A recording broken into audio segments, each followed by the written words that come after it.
Councillors, please stand. Almighty God, we, the representatives of the citizens of the City of Brisbane, are assembled here to strive and care for the welfare of our city and all its people. Lord, we ask that you guide us in the decisions we make today. Amen. We acknowledge the traditional custodians of the land on which we meet and pay our respect to elders past and present. Please be seated. I declare the meeting open, and I'd just like to note very quickly that Mr Pearce will not be attending to us today, so there are some things that he does do. We will attempt to cover for those, but the main one for councillors will be at the time of presenting petitions. Please leave them at your table and we will collect them at the end of the meeting. All right. Are there any apologies? Yes. Councillor Cassidy. Chair, I move that Councillor Cook be granted a leave of absence for the duration of today's meeting. Seconded. It's been moved by Councillor Cassidy, seconded by Councillor Griffiths, that Councillor Cook be granted a leave of absence from today's meeting. All those in favour, please say aye. Aye. And those against, please say no. The ayes have it. Councillors, confirmation of minutes, please. Mr Chair, I move that the minutes of the 4,640th meeting held on Tuesday 23rd of February 2021 be received, taken as read and confirmed. Seconded. It's been moved by Councillor Landers, seconded by Councillor Hutton, to the minutes of the 4,640th meeting of Council held on the 23rd of February 2021 be received, taken as read and confirmed. All those in favour, please say aye. Aye. And excuse me, and all those against, please say no. The ayes have it. Councillors, I draw to your attention the item on the agenda, question time. Are there any questions of the Lord Mayor or a chair of any of the standing committees? Councillor Davis. Thank you, Chair. My question is to the Lord Mayor. Lord Mayor, with Brisbane now announced as the preferred host of the 2032 Olympic Games, can you outline the impact this event would have on our region? The Lord Mayor. Thank you, Mr Chair, and through you to Councillor Davis for the question. I know that all of us were excited last week to see the announcement that Brisbane was the only city that has been named as a preferred city for the 2032 Olympic Games by the IOC. And that was, for many people, something that happened quite quickly. We progressed from talking about the potential for the Olympics to now being at the pointy end of the process. But it's important, I think, that we remember that this was a journey that started 6 years ago. 6 years ago, it was actually in early March, 6 years ago, that Graham Quirk, as the former Lord Mayor and Chair of the Council of Mayors, worked with his colleagues to start investigating the opportunity to do this. Now, we know that the key driver here was that South East Queensland is a growing region, and we will see millions of more people come here over the next 20 or so years, and we know that providing infrastructure and facilities for this growing region is absolutely essential. And so it was with that lens and that challenge that we started looking through the Council of Mayors, the Mayors of South East Queensland, at the opportunities to make sure that South East Queensland gets its fair share. Now, we also know that successive state governments have prided themselves or been proud of the money that they spend outside of South East Queensland. They're always crowing about what they spend in the regions, and that leaves a big gap for the councils of South East Queensland to fill. And so it is right that we advocate for our region. It is our job as the Mayors of South East Queensland and the Councillors of South East Queensland to advocate for our region. And one of those opportunities was the way that the Games model was changing. We know in the past that Olympic Games have been incredibly costly things to put on. There was a highly competitive bid process, and the bid process itself would cost tens of millions of dollars just to put in a bid. The IOC, in acknowledging these challenges, has acted to change that model so that, first of all, there is no formal bidding process. There's a process of continuous dialogue, and then that moves at a relevant stage to targeted dialogue. And also the fact that games can be held across an entire region and that existing facilities can be used, those things are game changers for future Olympic cities. Now, as we would expect with any exciting announcement like this, there have been some detractors. There are some people out there who think, oh, well, this is going to be a very costly thing. Would the money better be going into other things? Now, I can report that the IOC contribution to the 2032 Games will be $1.8 billion US in cash. 1.8 billion US in cash, which today equals about 2.3 billion Australian dollars, based on the current exchange rate. On top of that, ticket sales, merchandise, local sponsorship, and a range of other revenue opportunities. And so the IOC wants the Games to be cost neutral. That is something they have committed to. And not just the 2032 Games, but the Games before it as well. So we know that we have Los Angeles and Paris before it, and also this year, in a few months' time, Tokyo. But going forward, they want the cost of running the Games to be cost neutral, and any other costs would be costs that involve providing infrastructure for our growing community. And so that's something that I think is something we can all rally behind, because the model now is that the Games has a cost-neutral operating position, but that the infrastructure is infrastructure for a growing region. And so this is a really exciting opportunity for our city. But I will say there is something else over and above infrastructure that we should be very excited about, because from last week, Brisbane and Queensland is the name on everyone's lips around the world. Millions and millions of people around the world are hearing the name Brisbane, and they will hear that name for the next 11 years. You cannot buy that kind of acknowledgement and recognition. You could not pay for it. So Brisbane, as the potential Olympic city in 2032, will have a decade of recognition around the world. Now, I have to say, it's been always one of those things I've viewed with sadness, that until now, the time when Brisbane was on the world map in terms of the world's lips in the past was actually the 2011 flood. That's what most people around the world knew us for. Now they'll have the opportunity to know us for something else. Your time has expired. Councillor Cassidy. Thank you very much, Chair. My question is to the Lord Mayor. We've seen in answers recently returned from questions on notice that Council employs 68 full-time staff in its communications team, and the numbers of communication staff keeps going up and up. Unfortunately, this LNP administration only employs 17 council officers in its mosquito control team to cover thousands of hectares. That's despite cases of mosquito-borne diseases more than doubling from previous years. In 2020, there were more than 1,300 cases of mosquito-borne diseases in Greater Brisbane alone. These staffing numbers are a clear indication of this Lord Mayor's priorities. He uses more ratepayer funds on promoting himself and his own political agenda than he does on making sure Brisbane residents are safe. So, Lord Mayor, do you think Brisbane residents would be happy to learn that you spend millions of dollars on advertising and promoting yourself, but refuse to employ more mosquito control officers where they are desperately needed to protect residents from disease? Lord Mayor.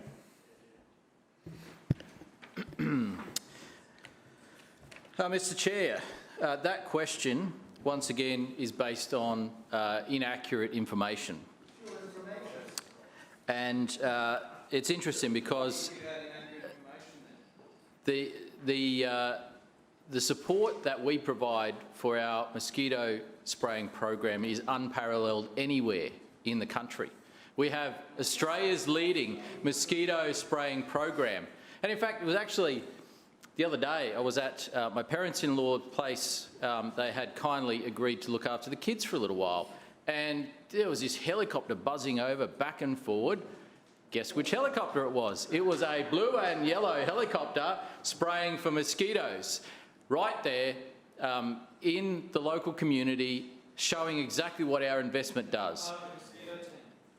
Okay, no, Councillor Cassidy, please allow. No, I appreciate that. The Lord Mayor is answering the question. Lord Mayor, please return to the question hand. Councillor Cassidy, through you, Mr Chair, has just shot himself in the foot because he's indicated that there's parts of the mosquito spraying program that don't necessarily involve employing council officers, because we make sure that we get the best support we can. Now, unless Councillor Cassidy is saying we should buy a couple of helicopters, I'll be up for that. Unless he's saying that we should buy a couple of helicopters, I wonder where he's going with this, because we engage the services of a company that provides helicopter spraying services when we need them. Now, if we own the helicopters and they were sitting on the ground not doing anything for a large part of the year. Point of order, Chair. Would that be a good use of ratepayers' Point of money? order to you, Councillor Cassidy. I think the Lord Mayor might be a little confused. What I was referring to, the 17 council officers are specifically employed yes. and allocated to on-ground spraying. We're not talking about aerial spraying here at all, Chair. I was very clear about I understand that. No. The question was about FTEs and the role and the expense. Yes, and there's no FTEs in the aerial program at all. That's separate to the on-the-ground spraying program. There's no need to argue with me. I understand the point you're making. It's about the expense, the council expense on mosquito operations. The Lord Mayor. Sorry, it's a point of order, Chair. That I can reread the question. That's not what it was about. It was about the number of staff employed in the mosquito management team, yes. which are all on-ground staff. It was not about expenses of the... No, I didn't talk about expenses, No, Councillor Cassidy, I'm not going to argue with you. There was quite a bit in your question. No, there's no need to reread it. I listened to you. There was more than just what you've said. And I am going to ask the Lord Mayor to continue with his answer. There is at least 3.5 minutes to go. The Lord Mayor. I can see here that Councillor Cassidy appears to have taken a leaf out of the former Councillor Shane Sutton's approach when she was criticising the use of technology to do the job better. And when Councillor McLaughlin at the time was buying these great vacuum cleaners to help clean up litter, they were called gluttons from memory, they would suck up a large amount of litter. Councillor Sutton said, why don't you just get a broom? Point of order, I think Chair. Councillor Cassidy's position is equivalent to that. Councillor Cassidy. We're getting further and further away. This is complete obfuscation. He's now talking about brooms and vacuums. What we're talking about is on-ground mosquito spraying staff. Yes, I understand the point of order you're making. Lord Mayor, you have 2 minutes 40-something seconds. Please address the question about council's operations in mosquito spraying. I have not seen, Mr Chair, a single request from the mosquito spraying section of council for more on-ground staff. I have not seen a single request. No, please, you've asked for the, Councillor Cassidy has asked for the question to be answered, has asked for the question to be answered a number of times. An answer has come directly to his question. Please do not interject at that point. Please allow the answer you've asked for to be heard. And in fact, every time I see the mosquito spraying team, I always ask them, is there anything else you need? That's right. And you know what? They've asked for extra equipment, extra technology. They like the helicopters that do the spraying across large areas of land, but they haven't asked for extra staff. Why? Because they don't need extra staff to do the job. So what we have here is an incredible position from the Labor councillors. He's basically saying, forget about the helicopters, forget about any of the equipment we use, we just need more manpower. Rubbish! Rubbish! There is absolutely no evidence to suggest that that is the case. And it just goes to show what we're seeing here is a politically motivated question, making a political point, but not based on any actual factual information. If the mosquito spraying team wants extra staff, I will fund extra staff. I can tell you that, but that request hasn't come in. Why? Because they don't need extra staff.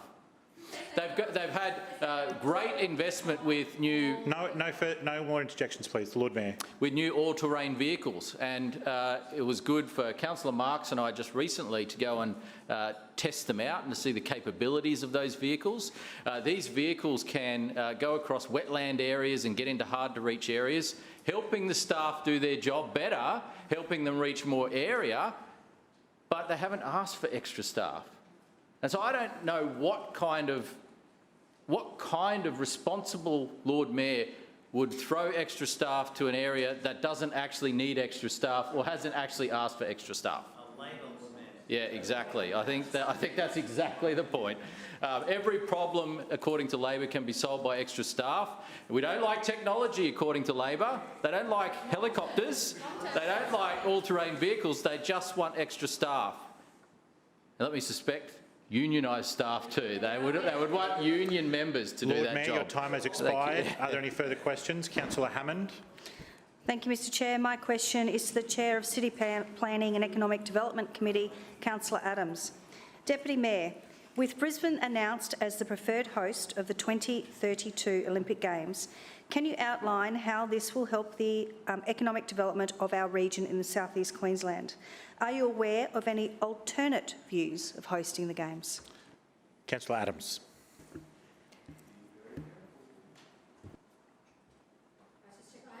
Meeting. Sorry, Mr Chair, there you go.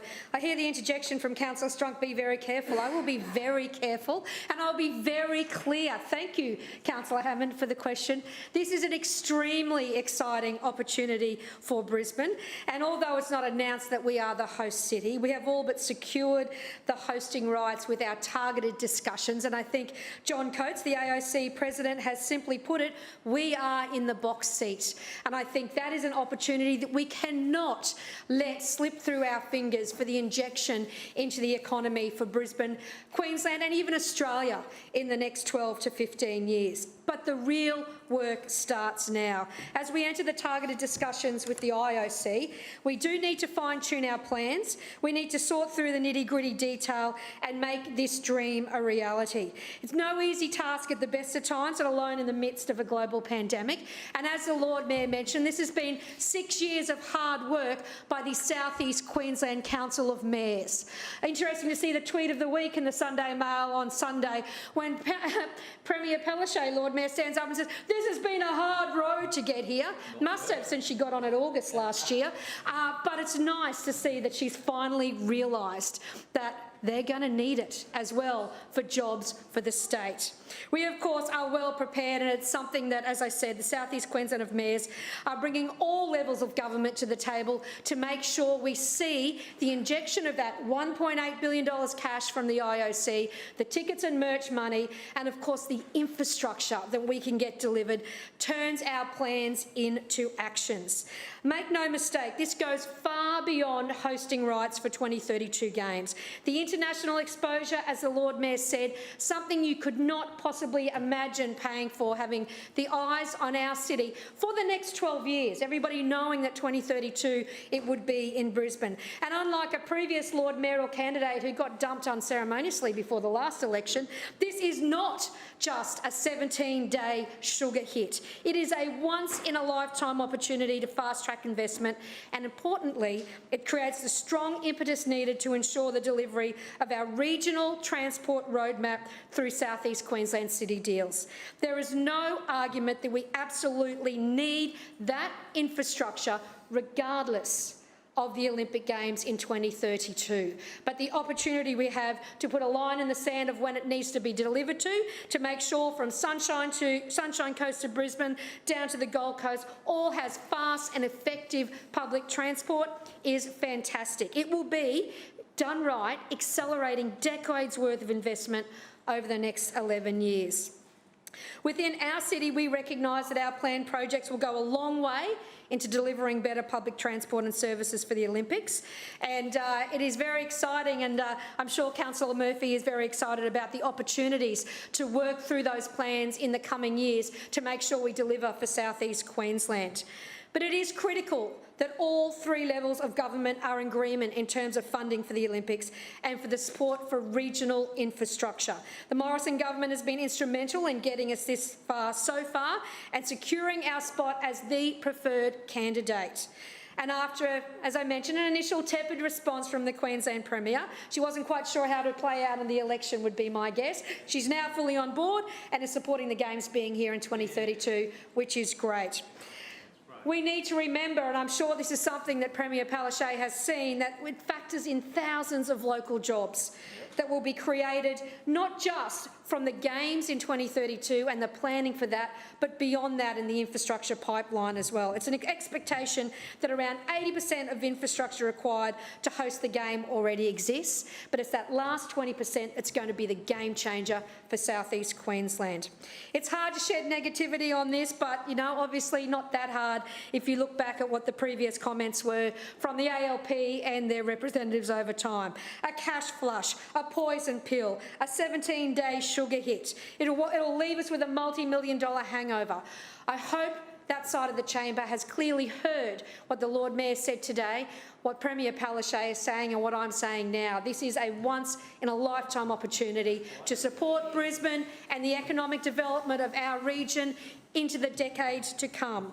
Whether or not the Leader of the Opposition or his colleagues choose to support this legacy is entirely in their hands. It's a long road ahead, but 11 years comes around very, very fast. And we're looking forward to working with all levels of government to make sure we deliver what is needed for our growing region for generations to come. Further questions? Councillor Johnston. Yes, my question is to the Lord Mayor. Lord Mayor, in 2001, a council drainage engineering report identified major shortfalls in the adequacy of stormwater drainage in Euronga, particularly Euronga West. That document is published on my website.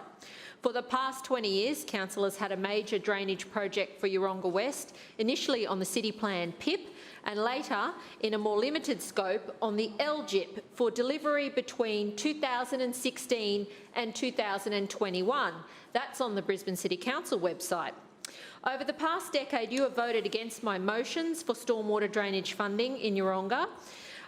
You have failed to support repeated budget submissions, and now you have failed to meet your own City Plan LGIP commitment for a stormwater drainage upgrade.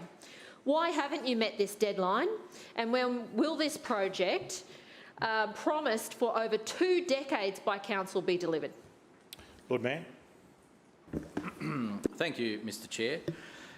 Councillor Johnston repeatedly asks questions which include snippets or comments that she claims to be factual and have been burnt in the past. So I'll certainly look into this matter to determine the actual facts of the matter, and I'm happy to provide a response once I have that information. Further questions? Councillor Owen. On your website, 2021. Councillor Johnston, please. You've had your question. Councillor Owen. Thank you. My question is to the Chair of Public and Active Transport, Councillor Murphy. No, please stop interjecting. You've asked a question, you've been provided an answer, further detail has been assured to you. It will come in time, I know. Councillor Owen. Don't call people names. Don't be silly. Point of order, Mr Councillor Chairman. Owen. Point of order, Mr Chairman. I'm trying to ask a question in accordance with the meeting's procedure, and Councillor Johnston just called the Lord Mayor gutless.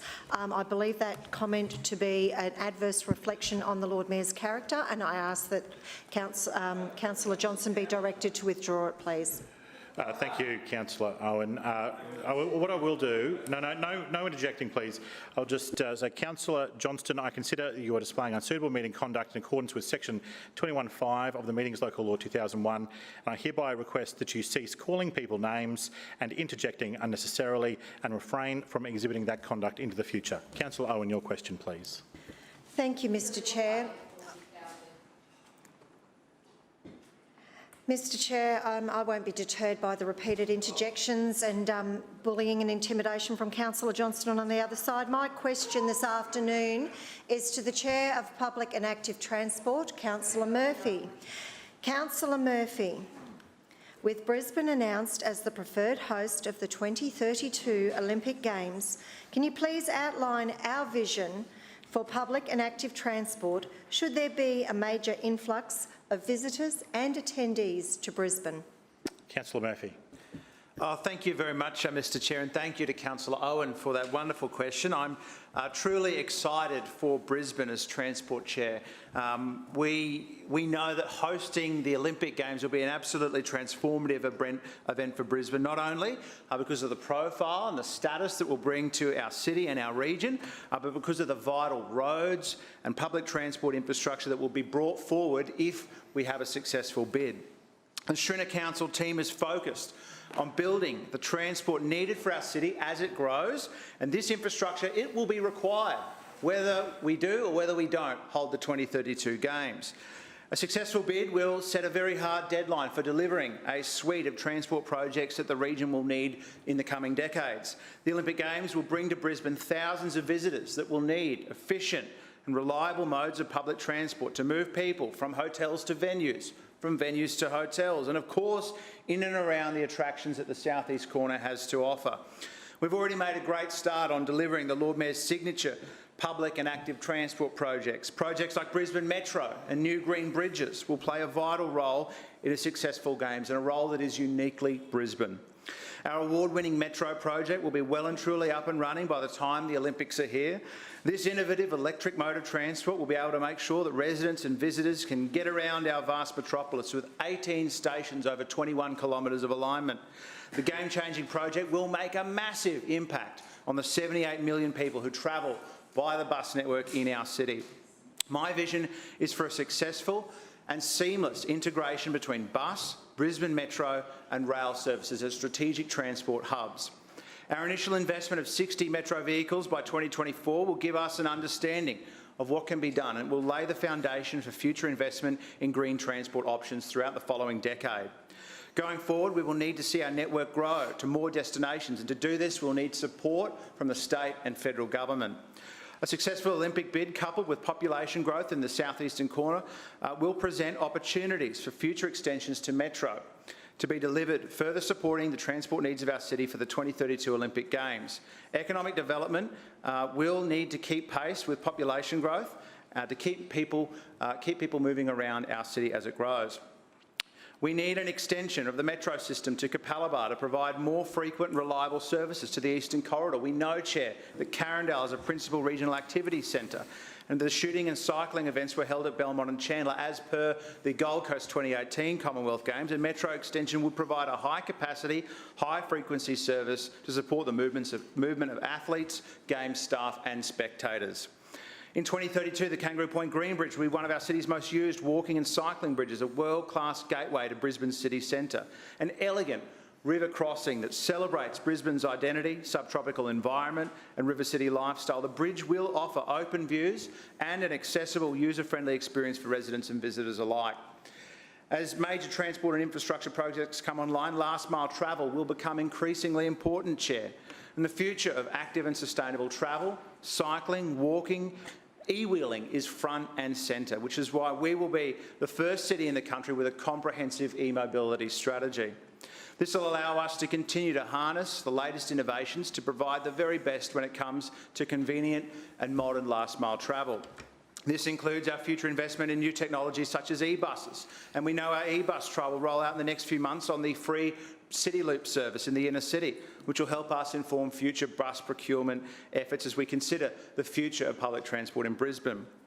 Rapid innovation in the industry will bring so many exciting opportunities, but one thing we know for certain is that in 2032, our transport system will deliver on the Schrinner administration's core transport principles: clean, green, reliable and safe. There is no doubt that the Olympics will be a transformational project for transport in our region, not just for the 2 weeks of the Games, but for the decades leading up to and following 2032. Not so long ago, Rod Harding said that the Olympics was a poison pill for our city. He said that Brisbane needs long-term investment. And I'm not sure Mr Harding's version of long-term investment means, but if it's not reliable transport and the upgrading of transport infrastructure and corridors, then I don't know what it is. Now, no one knows, Chair, Councillor Cassidy and the Labor Council's view on the long-term investment plan for public transport, or indeed the Olympics, because it's not very consistent. Some days Councillor Cassidy is all for the Metro project, voting for Stores Board submissions for design and construction of the depot, and other days he's against it, voting against property resumptions for the same depot. During the last election, his good friend Patrick Condren stood in front of a camera and said he would do everything. Murphy, your time has expired. Are there any further questions? Councillor Cassidy. Thanks very much, Chair. My question is to the Lord Mayor. It's becoming clear that the Lord Mayor's plan for 5 green bridges, like London Bridge, is falling down. Since its announcement, LNP councillors have been knocking them off left, right and centre. Just ask Councillor Adamman and more lately Councillor Mackay about that. Last week, Councillor Murphy confirmed in the committee meeting that the 5 green bridges and their locations were purely a pre-election thought bubble and no council planning went into that project at all. There's a clear pattern with this, Lord Mayor. He comes out with these thought bubble ideas, wastes ratepayers' money on flashy artists' impressions and fly-through models, but doesn't deliver. Lord Mayor, these 5 bridges look like a fantasy. When will you come clean with the people of Brisbane and tell them that your plan for 5 bridges is falling apart and we're probably lucky to see just 2? The Lord Mayor. Councillor Cassidy knows about a good fantasy. He's an expert in a good fantasy because his Labor councillors also called certain tunnels a fantasy as well. Tunnels that thousands and thousands of people drive through every single day. And I can tell you, Councillor Cassidy, that the things that you say are fantasies, we say can do. We say can do. And if you say the Olympics is a fantasy, we say can do. You say tunnels are a fantasy, we say can do. You say bridges are a fantasy, we say can do. And we build things, and we will continue to build things. Now, if it was ever easy, then they wouldn't elect the LNP to do it. If it was easy, they'd elect the Labor Party to do it. Because we know that there's only one side that has a clear record of actually doing things. And so later on this year, we'll actually see work starting on the first 2 green bridges, and that is incredibly exciting. Projects that have been talked about for 100 years in one case, we're getting on with it. I'm excited about that, and we're planning for the next 2 as well. And we've had consultation occurring in recent times about that. Now, I expect there to be strong views on those bridges and the proposal. Like I said, if this was easy, then the Labor Party would be able to do it. But they can't, and they haven't, and they won't. They're really good at opposing things, but they're not actually good at getting things done. And so the excitement I have about the green bridges and the Olympics and the Metro, it's fascinating. Like, on a week that we should all be excited for Brisbane, the only person who can't be excited for Brisbane is Councillor Cassidy and his Labor colleagues. They can't be excited about the great opportunities and the great projects that are coming. But when we said we would get on with building new bridges, we meant it, and we will. And the first 2 we're getting on with. We'd like to see some federal and state commitment to those projects, but we're getting on with it anyway. And future bridges will require federal and state commitments. They will. That's the reality. We've always been clear about that. And so if the other 2 levels of government are forthcoming with funding, then we can do more sooner. And we're looking forward to that opportunity. But what I can tell you, Councillor Cassidy, is that there's been incredible excitement out in the community about the opportunity for new connections, the opportunity to deliver a more sustainable and connected Brisbane. And this is something that we will continue working on to make sure that we deliver. And so whether it's building new bridges, building Brisbane Metro, building tunnels, building Victoria Park, building suburban playground upgrades, and investing in suburban green space projects like Hanlon Park, which is coming along nicely, we get on to do it. And as I said, these projects are never easy. There's always, anything we do, there will be people who will criticise, there will be people who are against it, but we make these decisions based on what we strongly believe are the best interests of the City of Brisbane and the ratepayers of Brisbane. That doesn't mean that every single ratepayer or resident will agree, but we do it in what we think is the best interests. And we're quite happy to continue to put forward our ideas and our vision, our excitement for the City of Brisbane, our plans, and to move forward with the community on these projects. When it comes to the 5th Green Bridge, I know there's a lot of discussion and various proposals put forward. I'm still waiting to see the state government's plan that they did for a green bridge. They didn't call it a green bridge, but it was a pedestrian and cycle bridge to the east of the Story Bridge.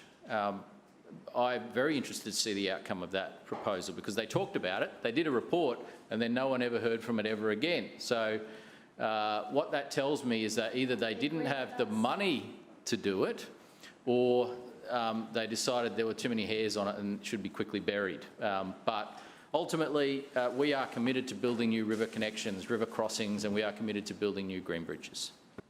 Further questions? Councillor Mackay. Thank you, Chair. My question is to the Chair of the City Planning and Economic Development Committee, Councillor Adams. Deputy Mayor, the situation currently unfolding at 40 Archer Street in Toowong is devastating to say the least. For the benefit of the chamber, can you please provide some history about this site and explain what changes could be made to stop this from occurring in the future? Councillor Adams.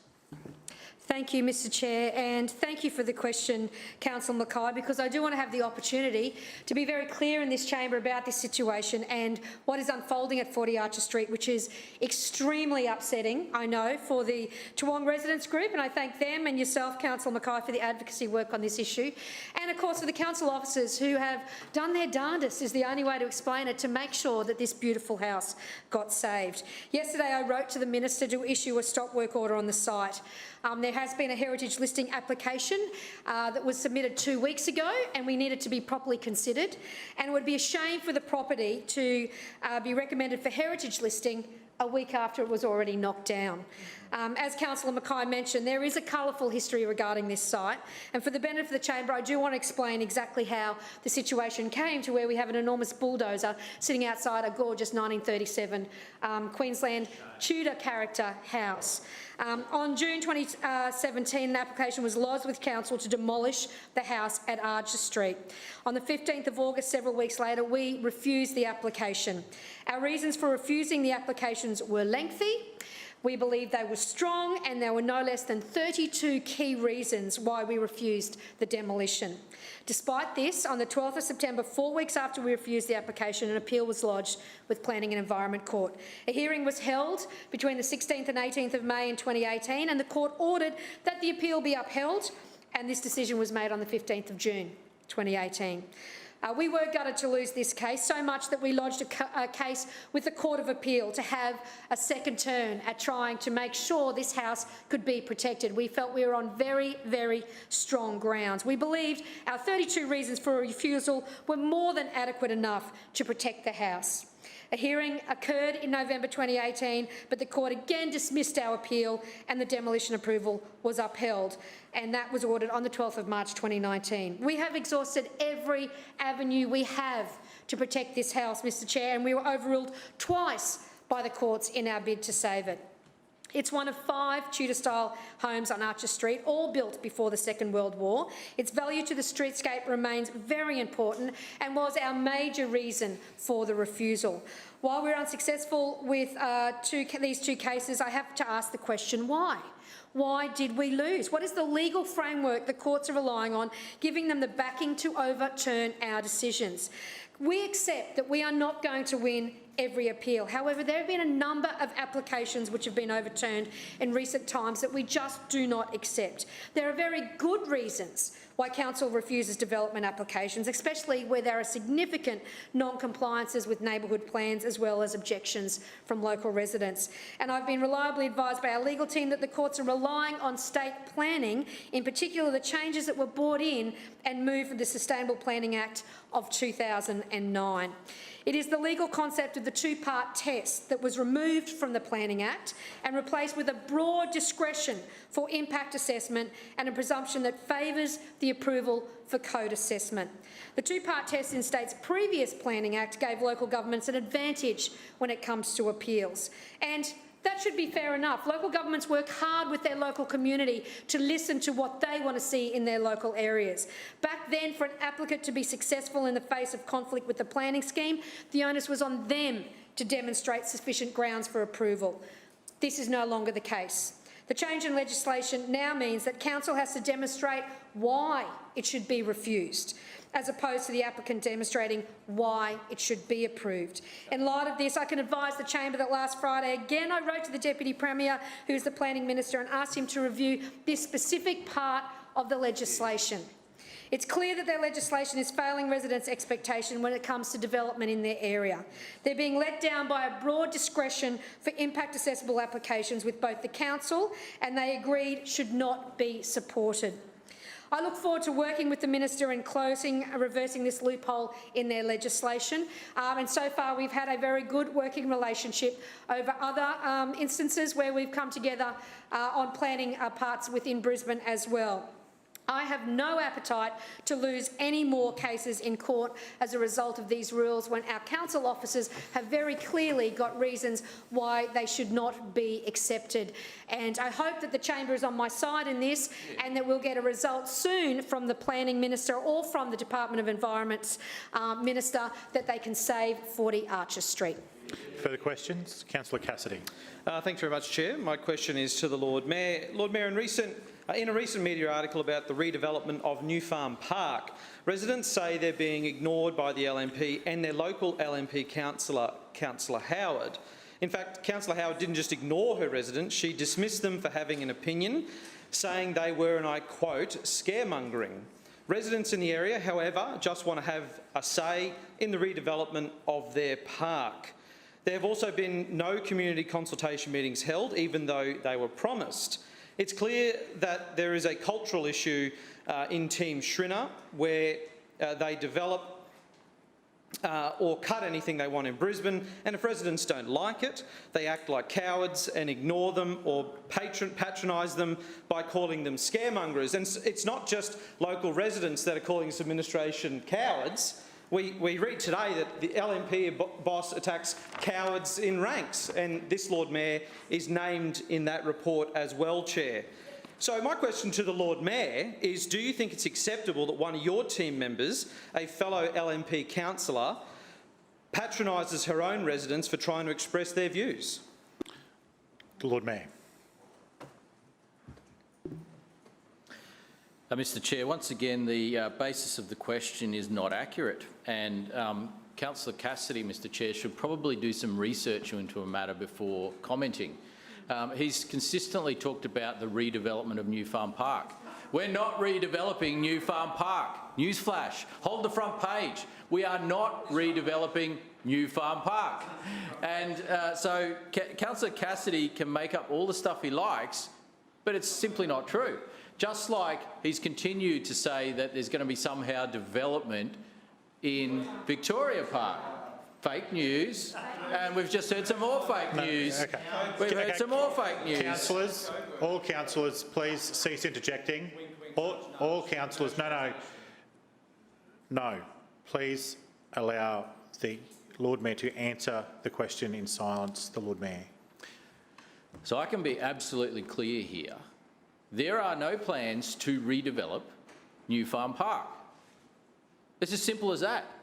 What happened is Councillor Cassidy is so far behind the game that he hasn't worked out that all of this stuff happened in October last year.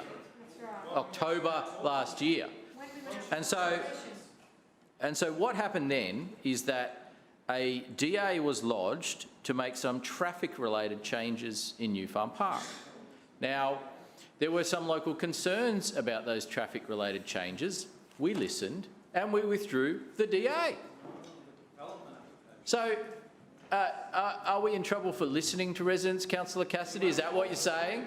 And so anyone that's suggesting that there is a redevelopment of New Farm Park, that is simply not accurate. That is not accurate. And I understand why some people would think that is scaremongering. There is no plan to redevelop New Farm Park. I'll tell you what's happening there. We are making some pedestrian safety improvements, absolutely appropriate for such a busy park. We are planning to refurbish a toilet block, absolutely appropriate for New Farm Park.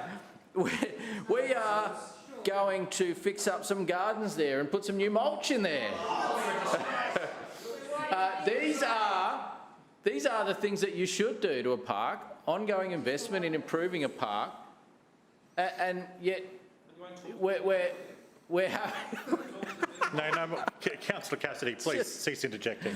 This is quite a ludicrous situation and a ludicrous question, Mr Chair, because, like I said, the premise of the question is just not... Sorry, Lord Mayor. Correct. Councillor Cassidy, I consider that you're displaying unsuitable meeting conduct in accordance with section 21(5) of the Meeting Local Law 2001. I hereby request you cease interjecting and refrain from exhibiting that conduct. The Lord Mayor. Look, there may be some people that are concerned that we're putting too much mulch in the park. I don't know, an overdevelopment of mulch in the park. But literally, there is no plan to redevelop New Farm Park. And so when people say, oh, they're not talking to us about the plan to redevelop New Farm Park, the reason that's not happening is because there is no plan to redevelop New Farm Park. I can't make it clearer than that. I can't make it clearer than that. And so...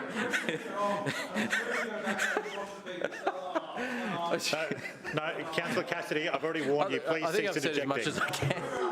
All right, further questions. Okay, councillors, please calm.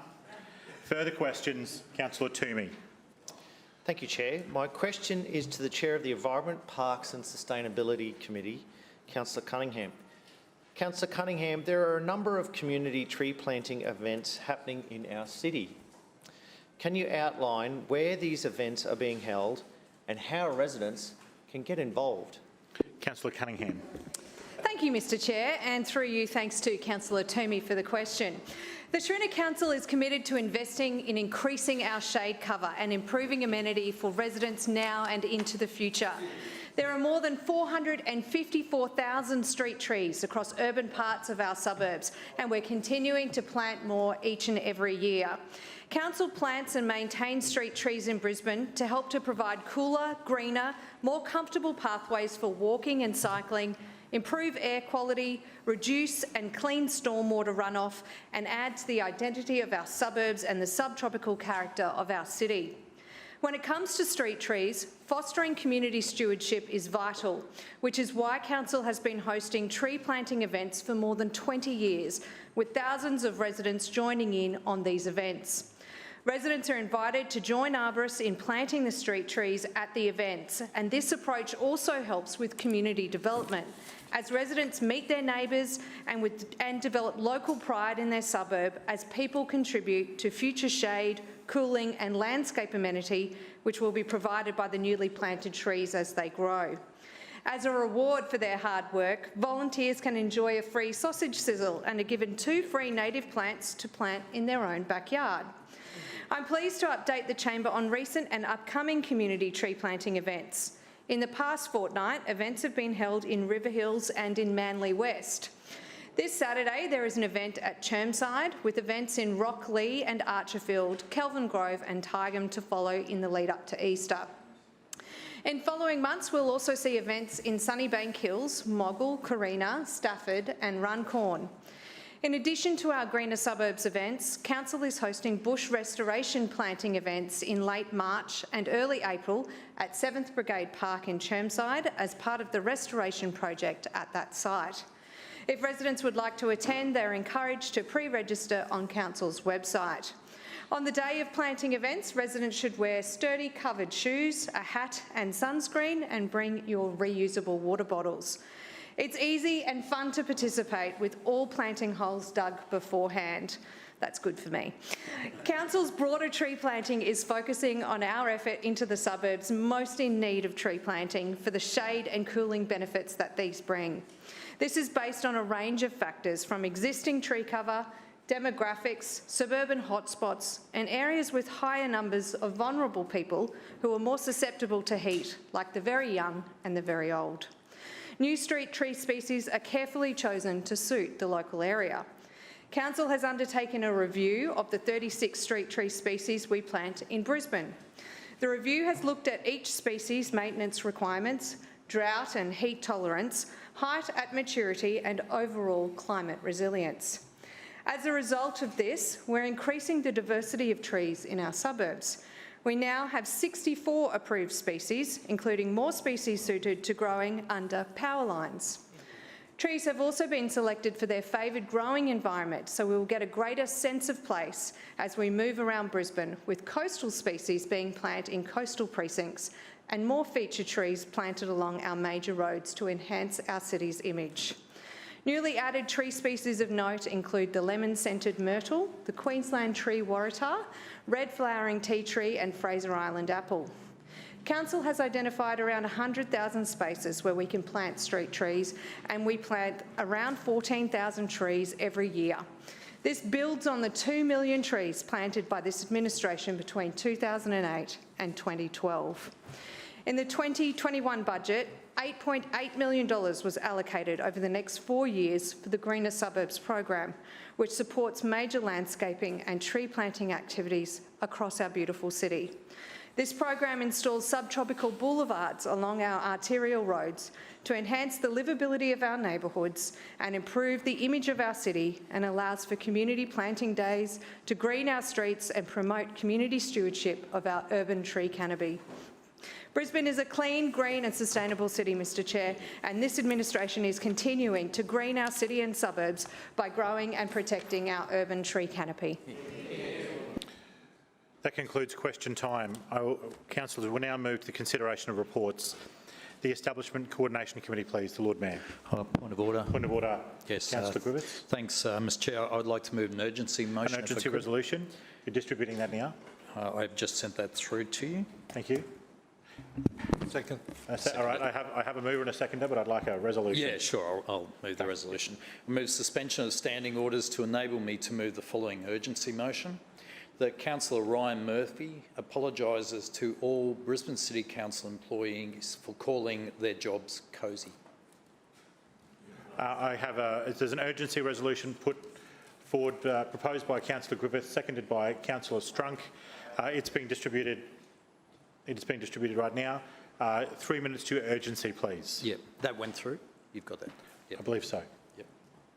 Yes, okay, it's being that's fine. distributed Thank now. You. Last year, Councillor Ryan Murphy described council jobs as cosy.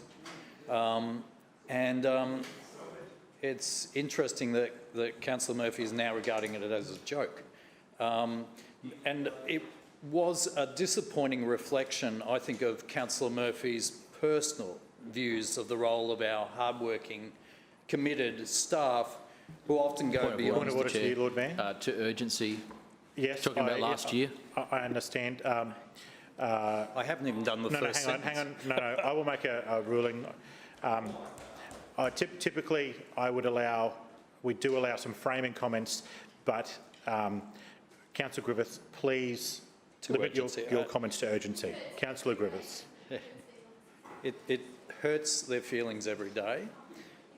People, it's interesting, all these interjections from the Deputy Mayor. These staff are saying that they are offended by these comments. These staff are saying that they are hurt by these comments. Now, I know this is a joke, and Councillor... Again, though, Councillor Griffiths, I must insist that you make the argument for urgency, please. I am making the argument for urgency, and I am just watching the way the administration is regarding this, and it is disappointing. This is urgent because it has been brought to my attention by employees, but also by their unions, that they find this offensive. They find this offensive. They find being told that their jobs are cosy and cushy offensive. They think that they actually do an incredible job. They work very hard. They put themselves on the line for us. The urgency here, Mr Chair, is that we right this wrong. We right what Councillor Murphy has done in the way he views, and not just Councillor Murphy, I would say other members on that side of the chamber, the way they view our employees, our 8,500 employees, that we correct this wrong, we correct this mistake, and today is the opportunity for Councillor Murphy to apologise to the staff in relation to that. We have an urgency resolution. To the matter of urgency, all those in favour, please say aye.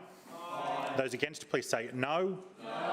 The noes have it. Division called by Councillor Cassidy and Councillor Griffiths. Please ring the bells.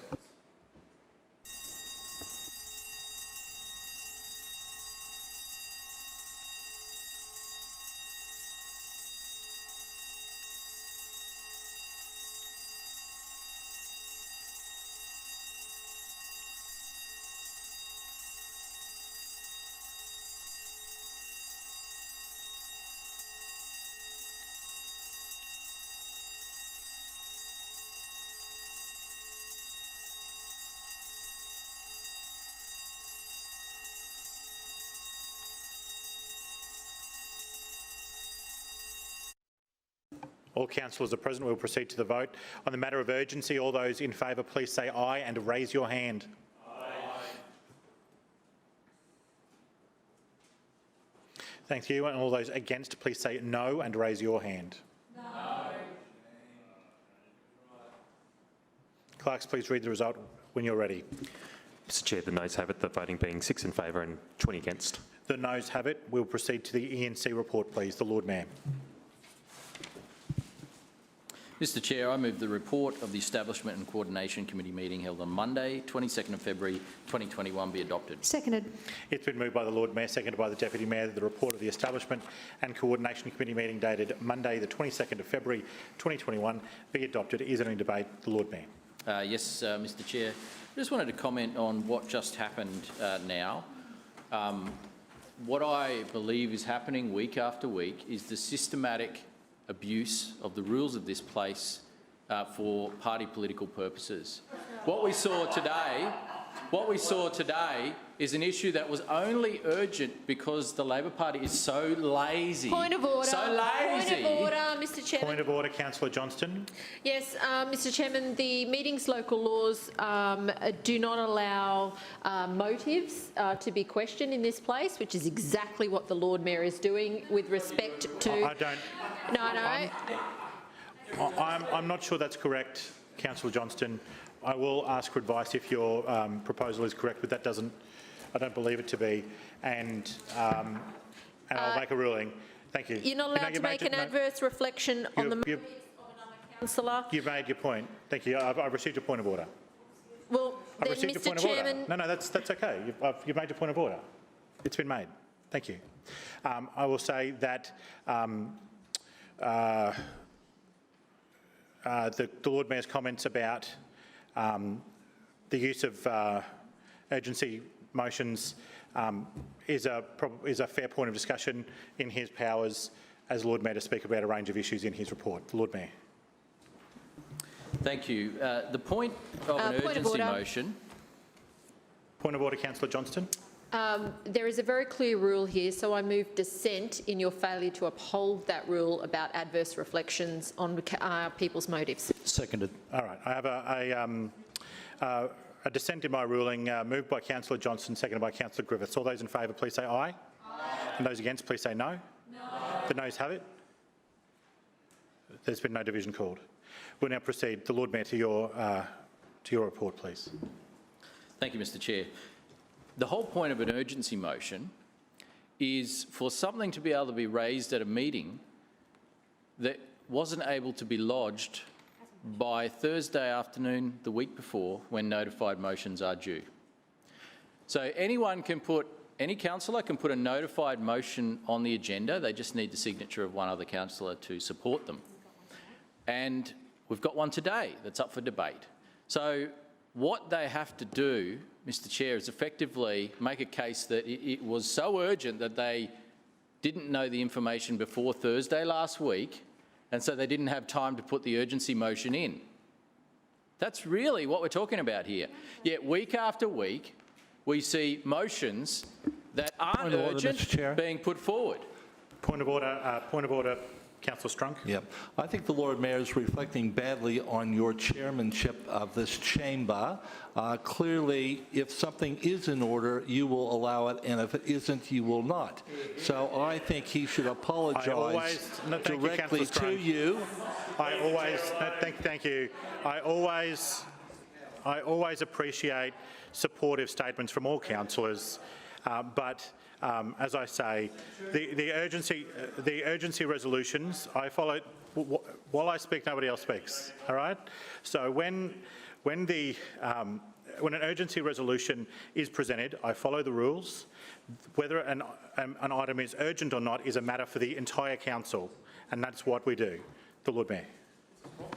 Thank you, Mr Chair. As I was pointing out, the whole reason urgency motions exist is if something comes up after you have the opportunity to put in a notified motion. Now, the notified motion is, as I said, due by Thursday afternoon before the Tuesday council meeting.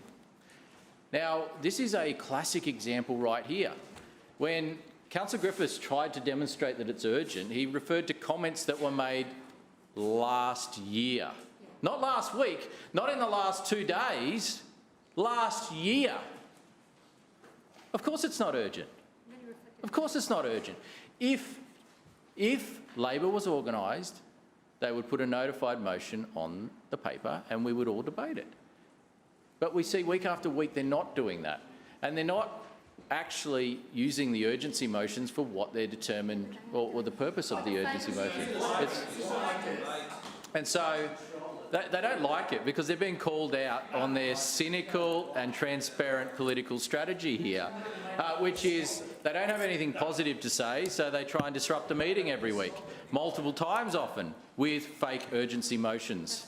They come up with fake news on their website and they come up with fake urgency motions. And I'll tell you how fake they are because they put up information like this. And this is a Labor for Brisbane fake news page, and it says Adrian Schrinner and the LNP voted against bringing back curbside collection 8 times. 8 times, right? So we actually went back to the record and we had a look. How many times did we vote against bringing back curbside collection? Was it 8 times? No. Was it 7 times? No. Was it 6 times? No. In fact, we have never voted against bringing back curbside collection. What we voted against was a fake urgency motion. That's what we voted against because there was nothing urgent about it. Just like all of their urgency motions that get voted down. That's what... Councillors, please. No interjections, please. That's what the record would show. No interjections, please, the Lord Mayor. And once again, just in recent days, they put up a post. The LNP voted against more staff and more resources to fight Brisbane's mosquito population. This is the fake news post they put up. Once again, how many times have we voted against more staff for mosquitoes? Was it 7 times? Was it 6 times? Was it 15 times? It was 0 times. 0 times, because all they have ever done is move a fake urgency motion, which was voted down because it wasn't urgent. And as I explained in question time, it wasn't urgent because the mosquito spraying team haven't asked for more staff. That's right. So it's quite clearly not urgent. We really, I'm sad to say, have an opposition that lives in the post-truth era. And they're off there in their little bubble where they think they can say whatever they like. They don't have to justify the accuracy of what they say. They make all types of outrageous claims which are not true, and they think they can get away with it. They won't get away with it. We will call them out every time. Now, it's a sad indictment on the Labor Party that their job is to hold the administration to account, but really the administration is holding them to account for all of the lies that they tell. And Lord Mayor, I must sad. insist that the use of the word lie is not used in this place. Mistruths, Mr Chair. Is that acceptable? Yes. But inaccurate information is repeatedly put forward by Labor councillors, and we will call it out. We are happy to be judged on our actual record, on the actual facts, but we will call it out when inaccurate information is consistently put forward, as Labor councillors are doing. So I think maybe it's time for us to consider a change to the rules to give Labor councillors a little bit more time to put a notified motion on. I'd be happy even if it was the Monday. We give them to the day before to put a notified motion on the agenda. That gives them extra time to be organised, and then we don't have all these fake urgency motions coming up. So I'd be happy to consider that, happy to hear people's views on that. That way, people can put a notified motion on the agenda even to the day before. That way, we're acknowledging that they're not very organised and they can't get their act together by Thursday. Maybe they can get it together by Friday. We know that by Monday. We know that they all meet on a Friday, so maybe after they have the meeting, they can lodge their motion. We're happy to work with you here, but let's just have no more of these fake urgency motions. Point of order to you, Councillor Johnston. Yes, Mr Chairman, I seek leave to suspend standing orders to enable me to move an urgency motion, taking up the Lord Mayor's immediate past advice a few moments ago to change the meeting's local law to allow extended time for notified motions to be added to the council agenda. Sure, I'll second that. Have you distributed that to the clerks? It's an urgency motion because he said it less than 30 seconds ago, Mr Chairman. No, it's a long-established practice that we don't accept urgency resolutions that are not in writing. Oh, hang on a minute. So if it's urgent, no argument. if it's urgent, the Lord Mayor. we can't move it, but the Lord Mayor stands up and says you can only do it... The Lord Mayor. I haven't said anything such. The Chairman of Council Please has cease pointed interjecting, the Lord Mayor. what the actual rules are, but I'm glad to hear that from the most important councillor in the place here. We have her support, which is good. So we will take appropriate action now, unless Labor councillors have any objection to that, to amend the rules of the meeting so that notified motions can be notified the day before the council meeting. I would be absolutely happy to bring that forward so that they get extra time to be organised. After they have their Friday meeting, they can notify us of a motion.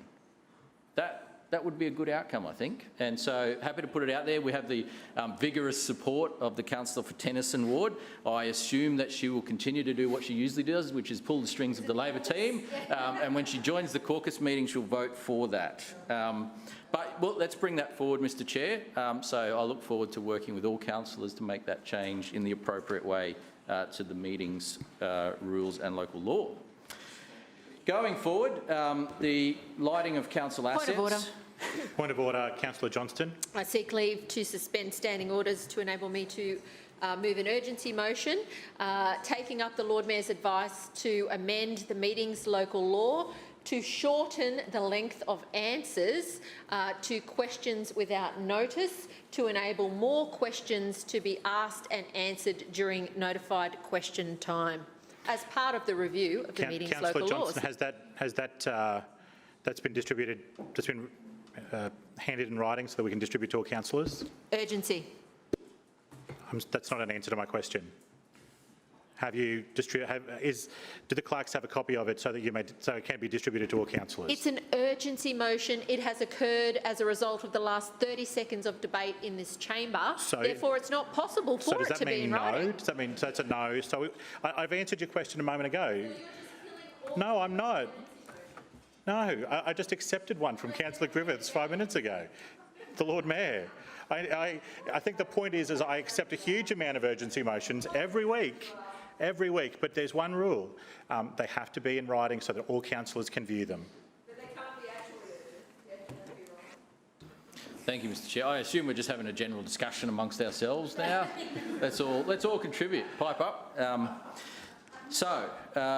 assume that fake urgency motion came as a result of my answer to Councillor Johnston's question earlier.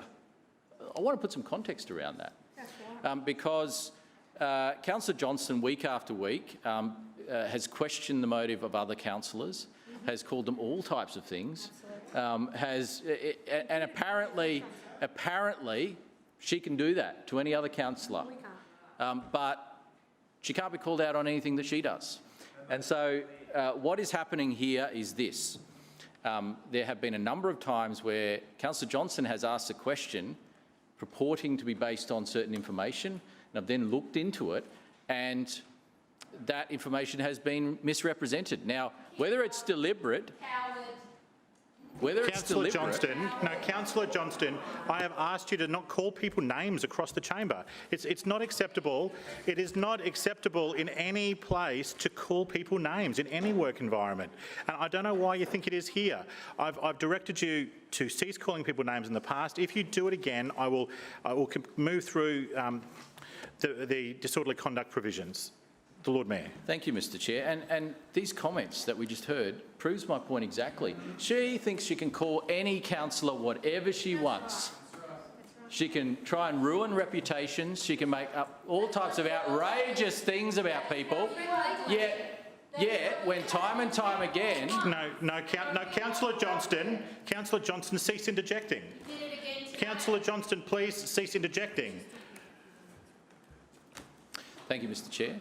Time and time again, there have been questions asked, and then when I've determined the actual facts, they are different to what Councillor Johnston says. I have Councillor Johnston. Councillor Johnston, you failed to comply with the request to take remedial action for your unsuitable meeting conduct, and I warn you in accordance with Section 21(7) of the Meetings Local Law 2001 that failing to comply with the request may result in an order being issued. The Lord Mayor. Thank you, Mr Chair. And so I am simply saying that it is prudent and wise to actually check the facts of a matter before answering. What's wrong with that? What is wrong with that? Lord Mayor, your time has expired. I move for an extension. Seconded. An extension of time has been moved by Councillor Adams, seconded by Councillor Landers. All those in favour, please say aye. Aye. Those against, please say no. The ayes have it. The Lord Mayor, 10 minutes. Thank you, Mr Chair. So, as I said today, I will check the facts of that particular question that Councillor Johnston asked, and then I will respond accordingly. I haven't refused to answer anyone's question. I have simply said I'm going to check first. I'm not going to make assumptions on matters that I haven't verified first. And that is a reasonable approach. And Councillor Johnston can call me any name under the sun, but as I said, it just simply proves my point that the rules apply to everyone else but not to her. The other way around. You call me a liar every week, I'm the one that gets in trouble. Point of order, Mr Chair. Point of order, Councillor Owen. Mr Chairman, in accordance with the rules of procedure of this place, Councillor Johnston has just made an allegation that the Lord Mayor calls her a liar every week. That is not the case, and it is an adverse reflection on the character of the Lord Mayor, and I ask that you make a ruling on this, please. I will. Councillor Johnston, a request has been made for you to withdraw that comment. Will you withdraw that comment? I will now proceed with Lord Mayor. Have you've got further comments to make on the report? Thank you, Mr Chair. Moving on to other matters. The lighting of council assets. Obviously, in recent days, we've seen some of the key assets of the city lit up in the Olympic colours. And we heard that John Coates was staying in one of the hotels where he could quite clearly see the Story Bridge. And he sent a photograph to the president of the IOC, who was very excited to see the enthusiasm with which Brisbane displayed. And I think he made a request that we could do that on a permanent basis, but we'll see about that. There's so many good causes that we light up our assets in support of.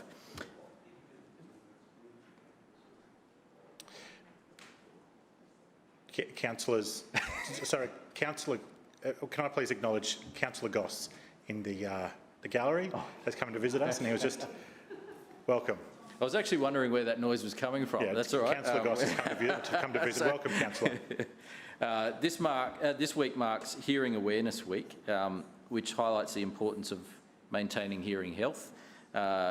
Established in 1992 and headquartered in Brisbane, Hear and Say works to teach children born deaf or hard of hearing to listen and speak. In support, Victoria Bridge, Story Bridge and Redcliffe Place sculptures will be lit in blue today and also Wednesday, tomorrow night. This Thursday and Friday, Council will light up the Story Bridge and Victoria Bridges and Redcliffe Place sculptures in red and purple for Red Bow Week. Red Bow Week increases community awareness of rare diseases like muscular dystrophy and other neuromuscular conditions. Muscular Dystrophy Queensland provides support and equipment for Queenslanders living with muscle wasting conditions. On Saturday, Brisbane City Hall and Sandgate Town Hall will be lit pink for International Women's Day and the charity fund run in particular. This raises money for those going through breast cancer treatment and also is a campaign to educate Greater Brisbane and Queensland on the importance of breast screen health. Item A on the agenda, the Stores Board submission, significant contracting plan for physical security services. The purpose of this Stores Board submission is to establish a corporate procurement arrangement for physical security services in the form of preferred supplier arrangements. This CPA will be for an initial period of 3 years with options to extend for additional period of up to 2 years with a maximum term of 5 years. The existing CPA for physical security services is due to expire on the 31st of October 2021. It's recommended that the new CPA maintains the current separate category structure with an objective to rationalise providers by appointing suppliers to more than one category where this is advantageous. The type of categories include Category 1, security alarm monitoring services, Category 2, security patrol, lock-up and let-out and alarm response services, Category 3, security guards, security operations room and city safe operations, Category 4, public transport guarding and rapid response services, Category 5, locksmith-related services, and Category 6, security guarding services for event security. So there's a whole range of different services that Council supports for different roles. It could be something as simple as locking up a toilet block in a park at night, or checking that gates are locked in various places that are secured at night. It could be the security guards that assist us in providing security on nighttime bus services, or bus services that are determined to be in need of that extra security response, and including the security cars that trail bus services at certain times along certain routes. Also the security alarm monitoring services in council facilities with things like duress alarms as well. So there's a whole range of very important services that we're going out to procurement on with this one. Item B is the major amendment package I, or L, is it? I. For the Camp Hill zoning. Major amendment package I contains changes to the city plan that will further protect our city's unique character and heritage values. It includes a package for the proposed rezoning of properties to reflect the results of the Camp Hill zoning survey.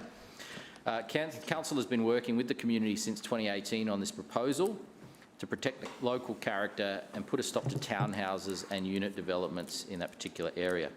The change will see just over 400 properties in the area rezoned from low-medium density to predominantly character residential and low-density residential.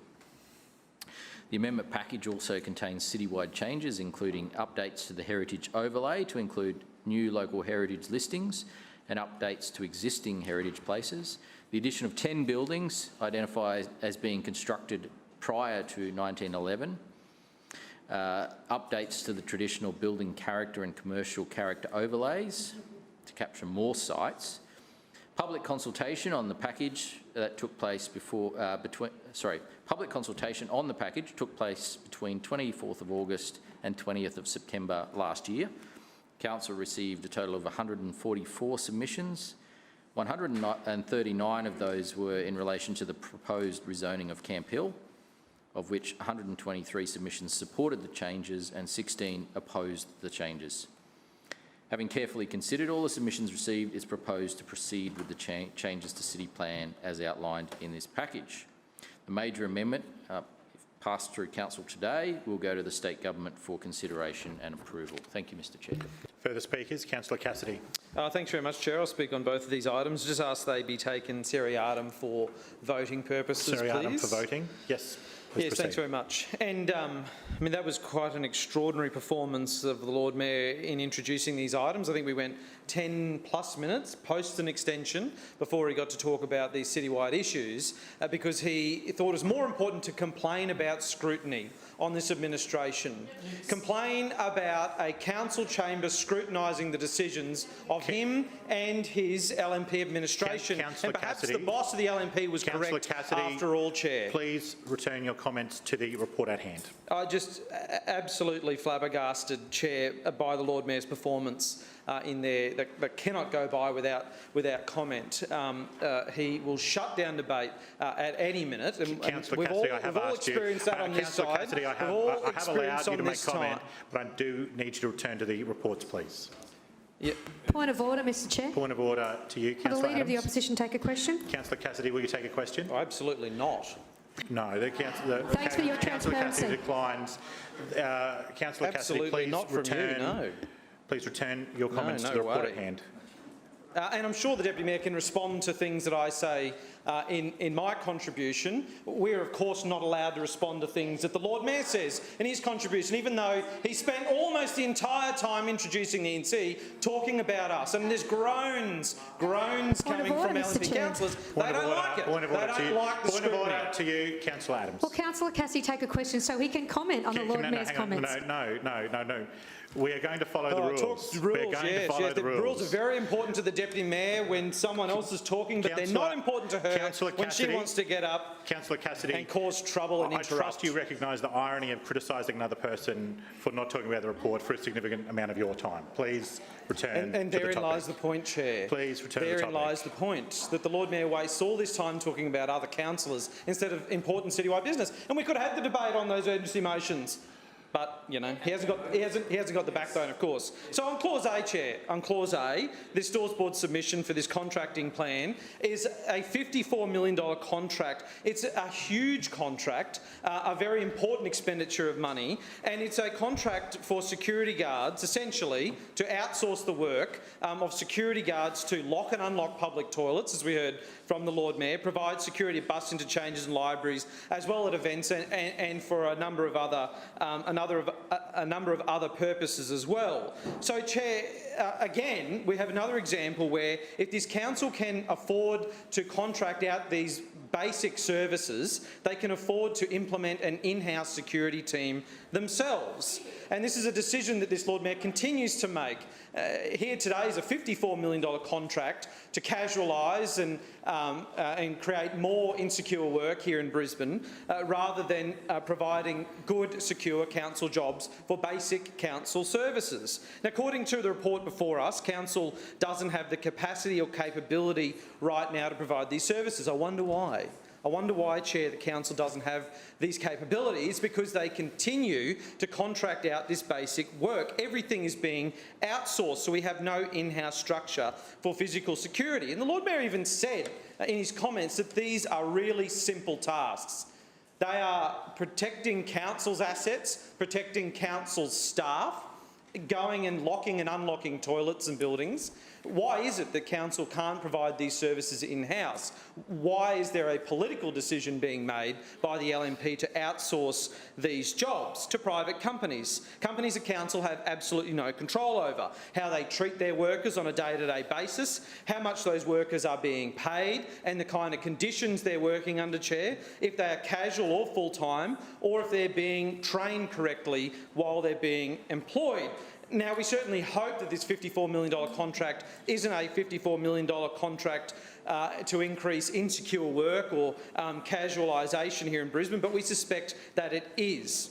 This LNP administration and council, Chair, is the king of outsourcing because it suits them. They don't want to be responsible for workers' rights or conditions, and in fact, they would rather create two classes of workers here in Brisbane, and particularly within council and the structure of council. These security companies can axe workforces whenever they want by simply terminating those contracts of those employees, not renewing them, and leaving workers without an income at all, no job security.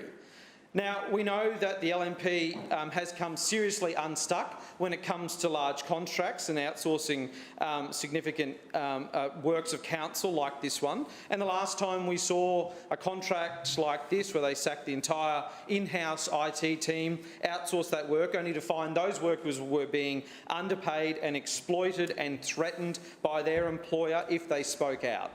So these are the risks that this administration is willing to undertake when it comes to workers and how they're being treated.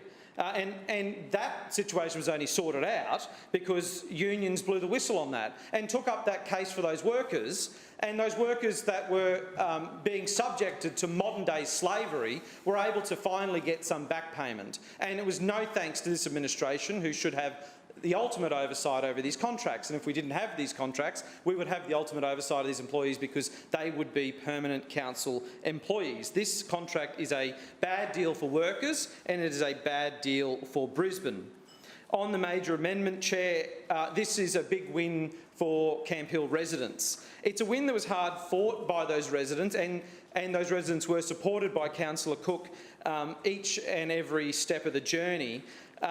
Now, I've already heard the Lord Mayor try and rewrite a bit of history when it comes to this item, and I'm sure Councillor Adams is going to try and do this as well. But the reality is this administration was dragged kicking and screaming to make this amendment, and if it wasn't for immense public pressure, it would have been dismissed and ignored, just like the LNP do to every other resident request. The LNP put up what seemed like to those residents almost impossible barriers. They wanted it to fail from day one. But residents didn't give up. They letterboxed, they door-knocked, they held meetings, they organised in the real sense of community organisation, and they demanded to be heard. Now, just last week, we saw LNP councillor Vicky Howard patronise her own residents, saying they were scaremongering because all they wanted to do was have a say in the redevelopment of New Farm Park. And so this arrogance runs deep in the LNP, Chair. They've been in power for way too long and no longer prioritise residents or residents' concerns. But Camp Hill residents and Councillor Cook didn't give up. And the Lord Mayor and his planning chair had no choice but to do the right thing in this instance. And this amendment now sets a precedent for other neighbourhoods. It sends a message to other residents around Brisbane that you can stick up for what you want and make yourself heard against this developer-loving LNP administration. Now, Chair, we really hope this package is enough to stand up in court and will be honoured behind closed doors, because we do know and we see very often this LNP administration rolling over in the Planning and Environment Court. Point of order, Mr Chair. Point of order to you, The third time for adverse reflection. I'm just reflecting on Councillor Johnston's comments. Shouldn't be done in this chamber. Please, no interjections. There's a point of order.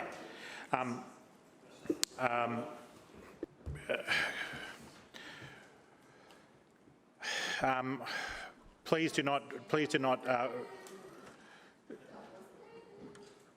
refer. Okay, look, we're not going down this rabbit hole of people arguing among themselves. Councillor Cassidy, do not reflect adversely on other people. Please proceed with your report. And I'll make very clear, Chair, that I said this administration and council broadly. I didn't single out the Deputy Mayor or any individual LNP councillor in this place. And the evidence, yes, that's right. I mean, you know, this is getting a little beyond belief, actually.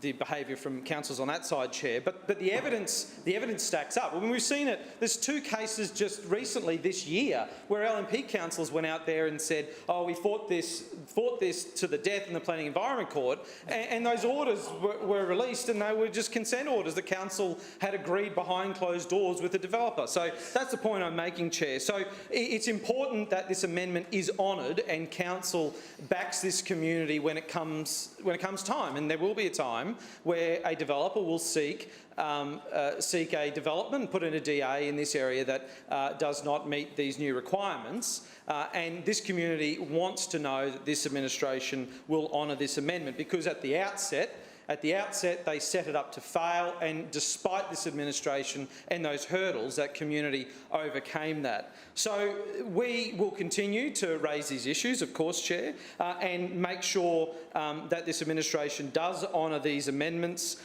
in this case and everywhere around the city, because the community is sick and tired of being patronised by LNP councillors. Further speakers? Councillor Howard. Thank you, Mr Chair. I rise to enter the debate on item B, the major amendment to the City Plan 2014 Package I. Mr Chair, Council takes the protection of our city's traditional building character and unique heritage places very seriously, and acknowledges the vital contribution that they make to our city's lifestyle, identity and economy. We first introduced heritage statutory protection in the 1987 Town Plan, and since this time, over 2,200 local heritage places have been identified and listed on our Local Heritage Places online system, with more being investigated over time. You may be interested to know that Council has been reviewing citations for local heritage places with a view to ensuring robust protection of every important heritage component of a property and place. As our city continues to grow and change, we will do everything we can to ensure our exciting future looks familiar and our city remains a great place to live, work and relax. This amendment is just one of the ways we are working to protect the unique history and the character of Brisbane, including amendments to the heritage overlay to protect previously unidentified local heritage places in Brisbane, including several in my ward. Major Amendment Package I includes the addition of partial addition of 6 lots to the local heritage place subcategory, including the following properties within Central Ward: 46 Kingsholm Street, Tenerife, 53 and 55 Merthyr Road, New Farm, included on the register but not mapped, and 263 Gregory Terrace, Spring Hill, 391 Gregory Terrace, Spring Hill. This package also includes the addition or partial addition of a further 31 lots to the area adjoining heritage subcategory, including 42 and 50 Kingsholm Street, Tenerife, 37 Crays Street, Tenerife, 259, 263, 397 and 435 Gregory Terrace, Spring Hill. Mr Chair, only the Schrinner Council administration can be trusted to protect the heritage and character of our city, and I'm proud to work together with Lord Mayor Adrian Schritter and the Deputy Mayor to secure further heritage protections for the Central Ward to ensure that Brisbane's history continues to be preserved for future generations to enjoy. Further speakers? Councillor Johnston. Yes, just with respect to item B. What a tale of two cities it is when it comes to protecting the heritage of Brisbane City Council. And I do commend Councillor Cook for her efforts here. I know this started a very long time ago, perhaps even with Councillor Sutton. And these residents have had to fight tooth and nail to have their traditional areas recognised in city plan. But all over this city, we are losing 100-year-old homes to modern development because this LNP administration refuses to support changes to the planning scheme that ensure all pre-1946 houses are protected. At the moment, they are only protected if they are listed in the overlay, the TCB overlay. And in my area, in my ward, where we have some of the most gracious 150-year-old homes in the city, they can be pretty much knocked down and changed with very little oversight by council. The best example of this is the Pink House at Euronga. A journalist was asking me about it today, in fact. It's on the corner of Kingsley Parade and Kadumba Street at Euronga. It was built in the 1880s. It is the first house when that part of Euronga was subdivided. The street used to end where that house is now.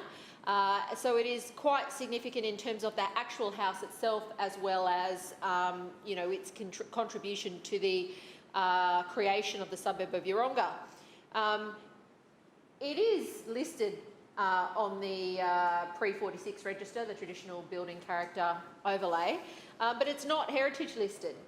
So as a result, a developer subdivided the block, chopped off all parts of the house, put in a development application to raise it, modernise it, and the gracious character house that was there has been completely destroyed and left now abandoned because they've been unable to undertake their development application. And we do not have a house built in the 1880s, an iconic house that is the first in this part of Euronga that demonstrates the pattern of settlement. This LNP administration has refused repeated requests by me to heritage list it. I've written to the former planning chair, I've written to the Lord Mayor. Will they even consider it? They're right back, no. Here's the other example of where this administration is failing. The Euronga Bowls Club. What a great one that is. After an epic fight through the DA process to protect the 107-year-old Euronga Bowls Club from high-rise development, after a planning and environment court that absolutely, in black and white, confirmed the significance of the McGregor Green of the Euronga Bowls Club as the first evidence of the sport in the suburb back in 1907 or whatever it was. You know what this council did? Behind closed doors, they granted a heritage exemption certificate that allowed every single bit of evidence of this Bowles Green to be pulled up. It looks like a tip site. The green's gone, there's huge mounds of rubbish, there's huge mounds of dirt. Councillor Johnston, I appreciate you're making an argument, but you've spent quite a bit of time on the Euronga Bowls Club, and would you just mind coming to the report in front of us, please? A minute? I mean, I don't think it's a long time. The people in my ward don't think it's a long time. I appreciate that, but I'm just asking you to come back to the report. Yeah, well, I'm making the argument that this LNP administration have not got this right. They have not got this right. We've just heard Councillor Howard stand up and argue that, oh yes, we protect heritage in this city. Well, no, you don't. And that's the argument that I'm making. This administration has let this community down time after time after time, and it is so disappointing. And the last one I'll end on is 567 Fairfield Road, Euronga. That house was relocated to provide road access to the Story Bridge when it was built in the 1930s. Despite the fact that it was protected and heritage listed, this administration allowed it to be knocked down. A new DA brought in for a commercial childcare centre. That's how this lot roll. If it's in their wards, they're happy to go out and protect it. If it's in other wards where it is equally important, this administration plays petty political games and is not serving the interests of the residents of Brisbane. I'll move motions in here year after year. Every single pre-46 house should be protected. Every single house should be mapped. Houses of very significant cultural and heritage status should be heritage listed, like the Pink House at Euronga, not ignored for political purposes. And this administration needs to get tougher on approving DAs that allow beautiful, gracious 120, 130-year homes to be chopped up, modernised and turned into boxes. This administration has absolutely failed the City of Brisbane when it comes to heritage. I'm pleased for Councillor Cook that Camp Hill is going to get some semblance of protection, but unfortunately when she understands that the developers will put in major amendments to character homes and they don't even need impact accessible DAs, she'll be shocked to see how the officers behind closed doors allow beautiful character homes to be chopped up despite the fact that they are ostensibly protected. This administration's planning scheme has failed the City of Brisbane. Further speakers? Councillor Allen. Thank you, Mr Chair. I rise to speak briefly on item A, the physical security services. It seems to me that Councillor Cassidy, through you, Mr Chair, would privatise just about everything that could reasonably, he would bring into council just about everything that he reasonably could. You know, we've had some suggestion here that, you know, maybe helicopter pilots, we should have a few of those. That, you know, we should... Bridge designers. Cleaning services. Cleaning services, only if they're unionised. And now there's a suggestion that, you know, we should have a great team of multifaceted security people. And the reality is that it is just not efficient for council to be engaged and have internal staff to do every service we need. We have a number of core activities where we have staff involved in those, but we can't reasonably internalise every kind of function this council needs. So it's not efficient for the ratepayers of Brisbane to go about business in this fashion. So having these types of contracts allows us to provide greater flexibility. We can leverage the efficiencies that a broad-based security provider can give to us in terms of pricing. You know, their security guards are dealing across geographies where they're servicing multiple clients, which feeds through efficiencies to council. So the pricing that we get by going to market is going to be significantly better than what we're going to get if we internalise these roles. The industry is highly competitive, so the margins aren't great. These guys have to be very, very competitive when quoting to council. So from a ratepayer perspective, it is not sensible to internalise these roles. Point of order, Chair. A point of order to you, Councillor Shree. Will Councillor Allen take a question? Councillor Allen, will you take a question? No, I won't. No, he's declined. Councillor Allen, please proceed. So the sort of the suggestion that this should be internalised, I think, flies in the face of good governance and getting best value for money for ratepayers. And that is the focus of this side of the chamber. And as I noted earlier, we have a lot of functions that are internalised, where they are undertaken by council employees, where they do a terrific job and where it should be a core function of council. But there are a raft of services where it just doesn't make sense to internalise these. So if we sort of touch upon some other points Councillor Cassidy made, he had a suggestion that, you know, by outsourcing there's somehow an increase in worker abuse. Now, this is just nonsense, and I think it's an insult to all of the businesses who contract to council. You know, a lot of these are very, very highly respected operations, and contracting, outsourcing doesn't by default lead to worker abuse. It's a misnomer, and I believe that when we're contracting and when we're procuring services, we make sure that those businesses that provide services to council do so in an ethical way. Thank you. Further speakers? Councillor Shree. Thanks, Chair. I wasn't going to speak it, but I thought this conversation about outsourcing of security services is an interesting one, and I just wanted to, I guess, make the point that Councillor Allen's explanation of how these guards are often already servicing a particular territory and they might be servicing multiple clients. I see the value in that, and I see the logic of that.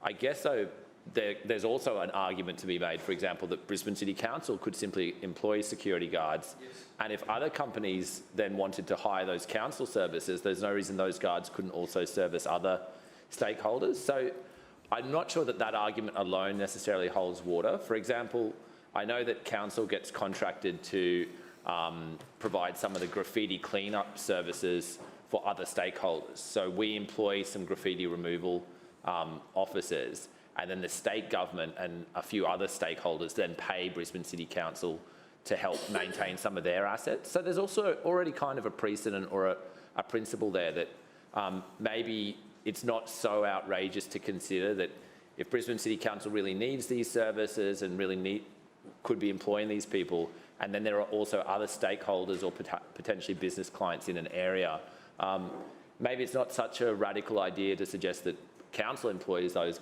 guards, and then if other people want to use them as well, they could hire them off council rather than the other way around. I am pretty concerned about exploitation within that particular industry, and the question I was going to ask Councillor Allen was whether he was confident that all those guards are paid minimum wage and are paid fairly for their time. Are they paid those overtime hours?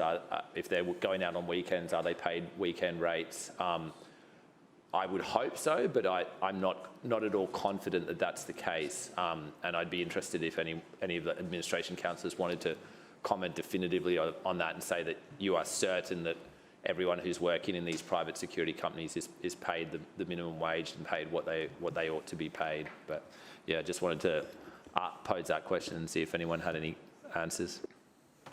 Further speakers? Further speakers, Councillor Adams. Thank you, Mr Chair, and I rise to speak on item B, Major Amendment I. And look, I would like to reiterate what the Lord Mayor said and what I said in question time today when it comes to some of the changes that we've unfortunately seen in the Planning Act and the hard yakka we're doing pushing it uphill to make sure we do protect the unique history and the character of Brisbane. And I have to say, we do know how important it is to engage with our residents and bring them on the journey as we plan for the future. And that's exactly what we've seen here today with this amendment package. In particular, obviously, including the changes to Camp Hill zoning and the result of that survey and the other changes that we've made as well. I just have to take umbrage, surprise, surprise, at a couple of the things that Councillor Cassidy said that again and again we see when the reports come out from the Planning and Environment Court that they've been sorted out behind closed doors and it's not transparent and they did dirty deals with the developers. What we do is fight till we can possibly fight no more, and then when we get ordered to mediate, we have to mediate. We don't have a choice to mediate when we are ordered to mediate, and we mediate with the best outcome for the residents and based on our decisions possible. And as I said, unfortunately, those losses are becoming more frequent and more frequent with P&E Court. I also see that we were dragged kicking and screaming to this consultation, and it was set up to fail. So I find it quite interesting, because if we hadn't done all the consultation and made absolutely sure that every one of these residents were conscious of what was going on and knew what this meant for them, we would have been told that we ran roughshod over them. If it was going the other way, we would have run roughshod if we do it too easy. But when we're going for the consultation process that doesn't suit them, we're setting it up to fail. And the reality is, this was the first time that we did a zoning survey like this, and first time we've reached this stage of a zoning survey to show us the community is very clear about what type of housing they want to see in their suburbs. And this is not a house here or a house there in character. This is an enormous part of a suburb which is going to be, has been zoned low medium density for nearly 50 years, but has managed to remain traditional tin and timber in most of that area, that is now being rezoned to low density residential. And any way you cut it, that is a big change for an area, particularly for people that have owned their houses for many, many years, let alone just a couple of years when you do your conveyancing. Most people, some people I have noticed may not, but most people do their conveyancing and they look at the property and the value and the opportunity, or not, as the case may be, depending on its zoning. So this was a big change to go to low density from low medium density. We heard very clearly when residents told us they didn't like townhouses and unit development taking away from the area, and we had a few of those DAs knocked back, but we did get a petition with more than 500 signatures asking us to consider changing the zoning so they didn't have to keep fighting with the overlay of these protection laws in the area. So we did the local survey in the area, as it sees on the maps there, bounded by Old Cleveland Road, Wiles Street, Halland Terrace, Watson Street and Dorothy Lane. And more than half of the nearly 450 property owners were in favour of the proposal to change the zoning to character residential. And I love that Councillor Cassidy can say, I know exactly what Councillor Adams is going to say, when he absolutely does not, because I would love for him to answer my question, which would have allowed him to make it clear on the record whether he supported notified motions coming to Monday rather than Thursday. But in this case, I do thank former Councillor Shane Sutton, who started the process here, was very keen to see this continue, and Councillor Cook, who took up the baton and also worked with her community to make sure that they let us know what we wanted to hear. Because as much as there was 450 property owners in favour of the proposal, there are some very upset people in that area as well with the changes to this zoning, and we need to balance that, and that's what the Lord Mayor talks about. When you need something difficult to be done, you need the LNP administration, because Labor would sit back and do nothing, or maybe have a panel or a community discussion about it and see where it may go. They'd outsource their decision to a panel, exactly. But it was an impressive grassroots campaign from Councillor Sutton, followed by Councillor Cook, and I thank them and the community for unwavering interest as we step through this amendment process, because I always say it's a bit like Pantene. Doesn't happen overnight, but it will happen. And the final round of consultation for the amendment is now complete, and we will send it off to the state in relation to those proposals. Out of the 139 submissions, though, 123 of those are in support and just 16 opposing. So there was definitely a majority. I'm sure the 16 opposing are not happy with this, but we need to look at the majority, and that is a strong majority in anybody's words. It would definitely cover a local area traffic management survey, which I know are just as contentious sometimes as zoning. But that is why we needed to make sure that the community had their say, and we were clear and confident the community had heard that there was a survey and they knew what this meant for them as well. Great win for that local community, and even a greater win for the Greater Brisbane as well. This amendment package is not just about Camp Hill, even though that's the large part of it. It updates heritage overlay to include new local heritage listing and existing heritage places. There's an additional 10 buildings identified as being constructed prior to 1911 into the pre-1911 building overlay. Updates to traditional building character and commercial character overlays to capture more traditional sites across the city. And as I said cities continue to grow and change, we'll do everything to ensure our exciting future looks familiar and it remains not only a great place to live, work and relax, but we can see those beautiful tin and timbers for the decades to come. This amendment package will now make its way to the state government for consideration and approval to adopt the changes to City Plan. I recommend it to the chambers. Further speakers? Any further speakers? There being none, the Lord Mayor. Thank you, Mr Chair, and thank you to the councillors who contributed to the debate. I just hear again and again the claim from Labor councillors that they apparently don't support any outsourcing of staff or functions of council.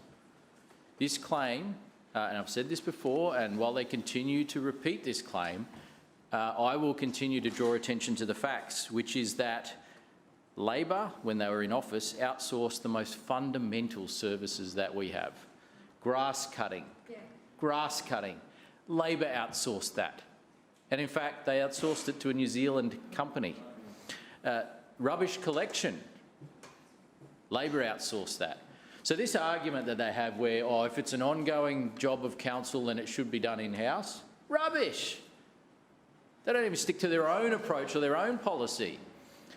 So either Labor is just trying to con workers or they've had a change in position. It is quite possible they've had a change in position because we've seen that Labor at the start of each year now gets their marching instructions from union bosses. They get told what they're going to do by union bosses. They have a Zoom meeting and they're like, what would you like us to do? Because Labor councillors are acting like a wholly owned subsidiary of the union movement. We know that's who funds their campaign and that's exactly who they're answering to.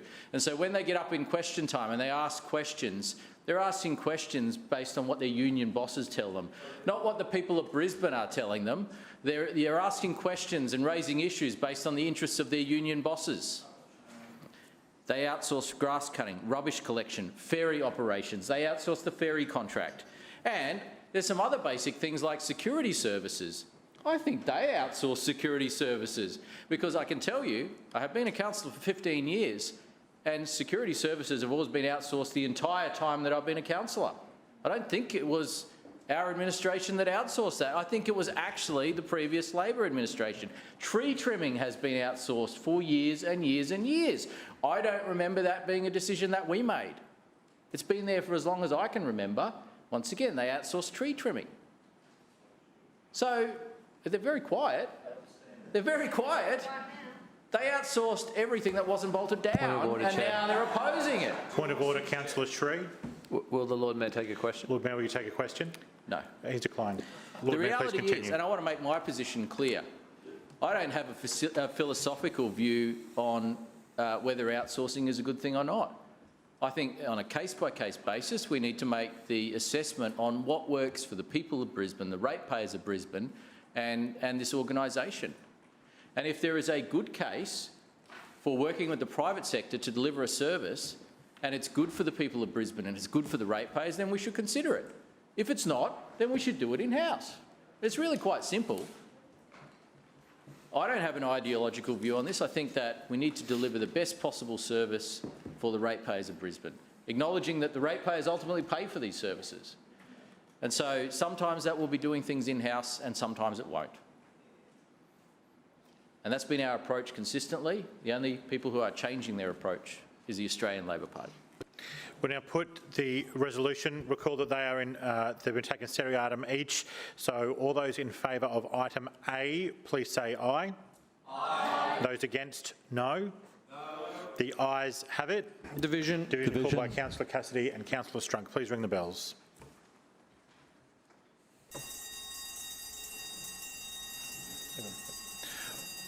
All councillors are present. We will proceed to a vote. All those in favour, please say aye and raise your hand.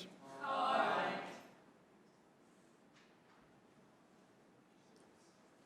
Thank you. And all those against, please say no and raise your hand. No. Clerks, please read the result when you're ready.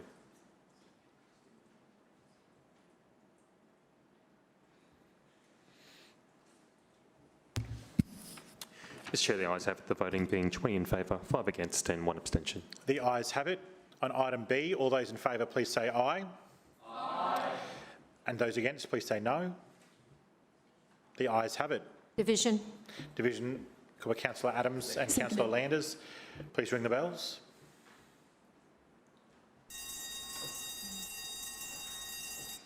All councillors present, we will proceed to a vote. All those in favour of item B, please say aye and raise your hand. Aye.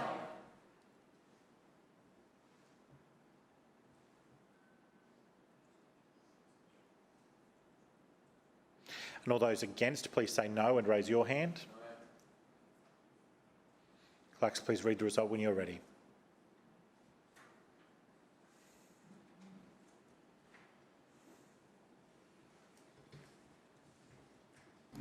Mr Chair, the ayes have it, the voting being 25 in favour and 1 against. The ayes have it. We'll proceed to the City Planning and Economic Development report, please. Mr Chair, I move the report of the City Planning and Economic Development Committee meeting held on Tuesday the 23rd of February 2021 be adopted. Second that. It's been moved by the Deputy Mayor, seconded by Councillor Hammond. The report of the City Planning and Economic Development Committee meeting dated Tuesday the 23rd of February 2021 be adopted. Is there any debate? Councillor Adams. Thank you, Mr Chair. And it was all about the Brisbane Business Hub this week. The committee presentation last week from the manager of the Business Hub, Miriam Kent, was very exciting to see how well they've done since they opened on the 20th of October 2020. So 2010-2020, a date to remember. Let me first of all just list what's on for the next week for those in the chambers and those listening at home to make sure that they don't miss out on anything that's coming up. On Thursday, we have from 3 to 5 how data is building resilient cities. From GWI and BCC Business Expert, they will be talking about growing economic return and value of using data in small businesses. On the 8th of the 3rd from 10 to 2, it's International Women's Day event panel discussions with the Lord Mayor's Business Award female CEOs. So they'll be talking about their journey from inception to business success. We've got Sandra Ebbett from Mitzi the Kangaroo, Marie Mortar from loans.com.au and Katie Richards from Virtual Legal and Law on Earth. All fantastic new businesses in Brisbane. On the 9th, next week, we have the Customer Service Loyalty Panel. So that's being held with Yodel, Customology and Connect Collaborative to help businesses learn how to build loyalty and retain customers and build customer trust. And then at 3 to 5 on 9th of the 3rd, managing a happy and safe workplace practically. Learn how to motivate, empower and give confidence to your staff, and that is being sponsored by CCIQ. So some are great events there as well, but what we heard last week is what's happened since October last year. 51 workshops have delivered covering a number of aspects, 29 business partners which provide support to local businesses, 739 businesses have attended the workshops delivered through the hub, and 15 business mentoring sessions, 115 talk to the planner sessions and 44 guide to food licensing meetings. The testimonials we saw last week in committee were very, very buoying. I think what we're hearing on the ground is that our local businesses are loving it.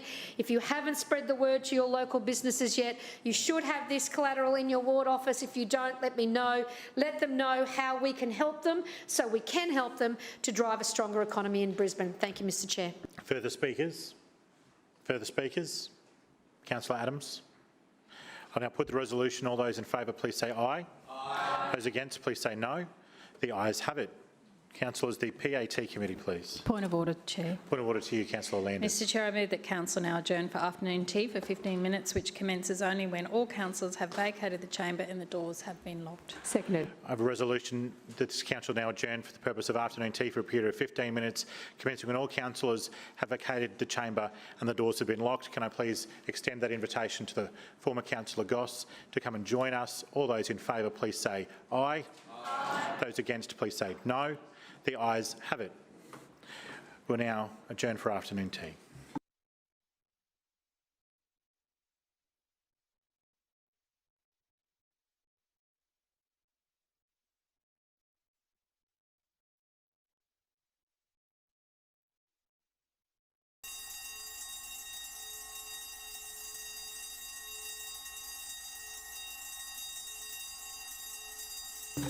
Welcome back, councillors. We're waiting for that bell. Welcome back. We'll now return to the committee reports. The Public and Active Transport Committee, please. Councillor Murphy. Just get a bit colder in here, Chair. Well, it's warmer now that we're all together again. Chair, I won't be distracted. Chair, I move that the report of the Public and Active Transport Committee meeting held on Tuesday, the 23rd of February 2021 be adopted. Seconded. It's been moved by Councillor Murphy, seconded by Councillor Owen, the report of the Public and Active Transport Committee meeting dated Tuesday, the 23rd of February 2021 be adopted. Is there any debate? Councillor Murphy. Thank you very much, Chair. I will very shortly get to the committee report, which was an update on the Green Bridges program. Before I do that, I just want to quickly address some of the debate that happened in Council earlier today. And I must say, Chair, I'm not normally troubled by what Councillor Cassidy and the RTBU think about the things that I say, because as the Lord Mayor has said, they live in the post-truth era where it doesn't matter what you say or the context, everything is politicised and everything is political. And of course, the Lord Mayor in his time as Public and Active Transport Chair was subject to far worse attacks than I have been so far in this role. But I think after the urgency motion in the chamber, it's important just to remind everyone how that debate came about. Councillor Cassidy was, during contracts and tendering, arguing for the insourcing of a bus cleaning contract, which was given to an Indigenous social enterprise called Multhana Property Services. And I will now quote myself from Hansard on the 1st of September 2020. I think, frankly, it's a genuine and ongoing embarrassment that we have a Labor Party in this place who understand just so little about the real world, about how business works, about how wealth is generated and how it's spread throughout the economy. That they think that the answer for everyone is to give them a cosy full-time council job and that everybody just wants that. That's the gold standard, and that there's no role, actually, for the private sector to play in provision of services to council. I was making the point, Chair, that the Labor opposition's position on this issue was elitist, that they think that the gold standard of employment is a council role and that outside contractors should not be allowed to work for council. Certainly I was not saying that all council jobs are cosy. Certainly many of the jobs that our hard-working officers do are not cosy, particularly those hard-working bus drivers out on the front line doing an incredible job with the public each and every day, and I want to put that on the record. But it's true, Chair, that there are cosy jobs in council, and those are the jobs on the opposition benches, Chair, because those are the jobs where you don't have to work at all. You can come in here, you can spit vitriol, you can tell mistruths, you can spend all week dishing up personal attacks, you do zero policy work, you do no research, and you put no pride or effort into coming to work like we do when we come to this chamber, on this side of the chamber. The only work that I see those in opposition do in this entire term has been to develop a fake news website. So I will give it a big tick to the team, whoever it was in the Labor Party, whether it was one of the advisors or indeed one of the councillors that came up with the idea to set up an alternative fake news website. That is, from what I can see, the one piece of work that they have genuinely put in this term. So let's separate the fact and the fiction, Chair, when it comes to cosy jobs. Because Councillor Cassidy is a wholly owned subsidiary of the RTBU, and he will never let the truth get in the way of a good story. As usual, what we see here is the Labor Party trying to score cheap political points by taking a quote where I was supporting an Indigenous cleaning company. A point of order, Councillor Shrew. Sorry to interrupt, just on kind of acceptable meeting conduct.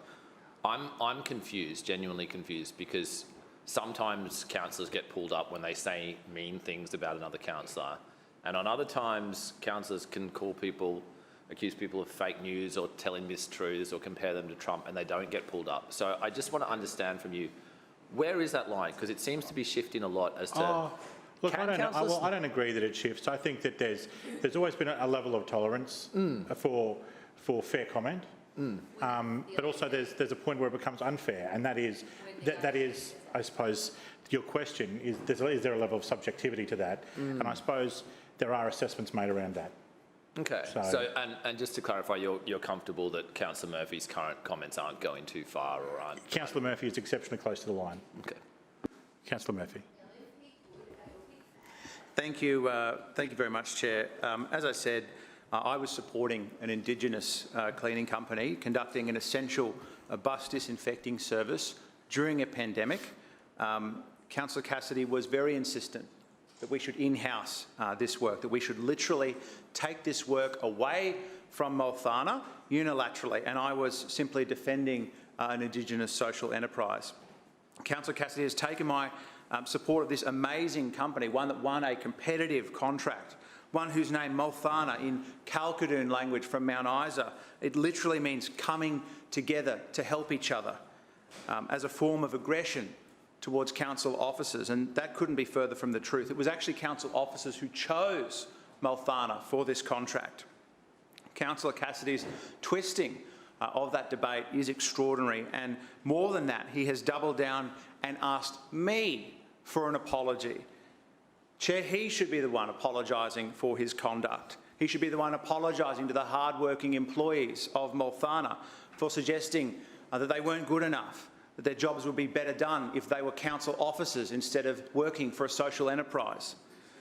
To reiterate, Multhana Property Services is an Indigenous business that states that their purpose is to create training and employment opportunities for Aboriginal and Torres Strait Islander people in Queensland landscaping, construction and building maintenance, and the cleaning industry. As a Supply Nation certified business, Multhana are over 51% majority Indigenous owned. How great is that, Chair?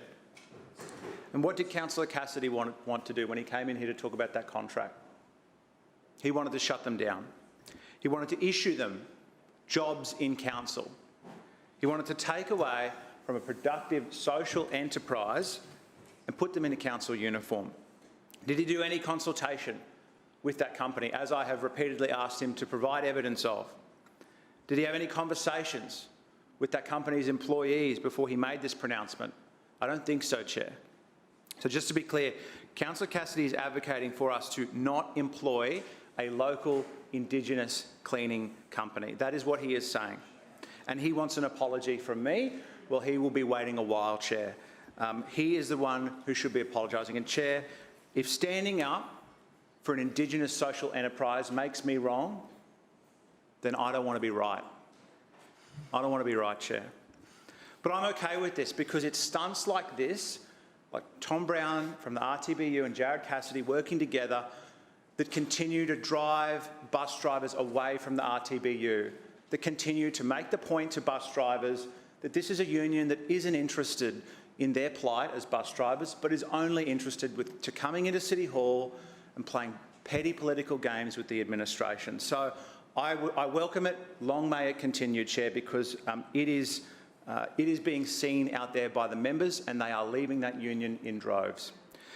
Now, Chair, on to more pleasant news.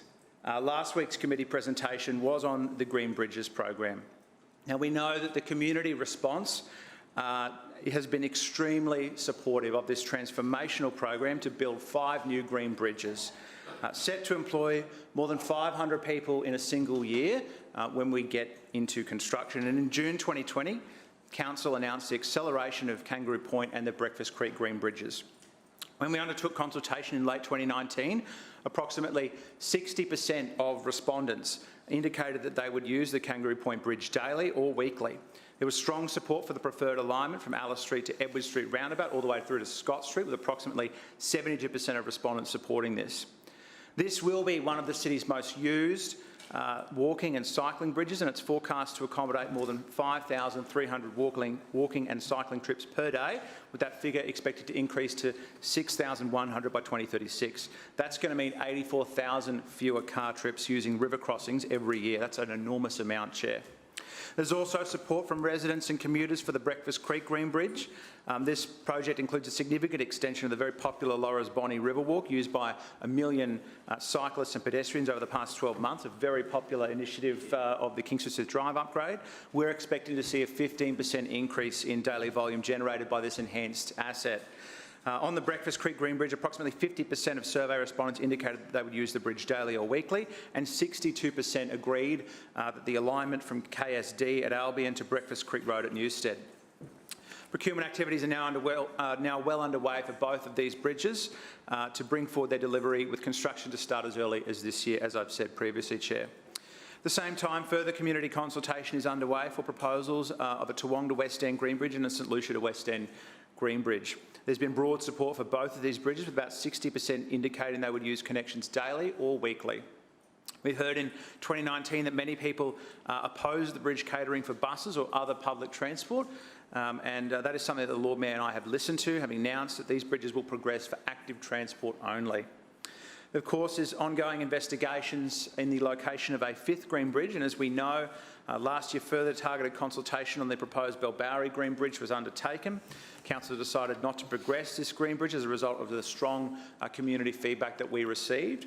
So the next steps for the fifth Green Bridge are to continue preparing proposed options for pre-feasibility consideration. Business case development is in progress for each project, as well as the overall Green Bridges program in consultation with Infrastructure Australia and the state's Building Queensland, and I will leave further debate to the chamber. Further speakers? Further speakers? Councillor Strunk. Yep. Thank you, Chair. Listen, I rise to speak in regards to the Green Bridge, the Green Bridge's progress or whatever. Listen, I've every time one of those living in Brisbane's comes out, I get contacted by residents in regards to these green bridges. And constantly they keep saying to me, well, what's in it for me? What's in it for me living out in my ward, living out in the Forest Lake ward?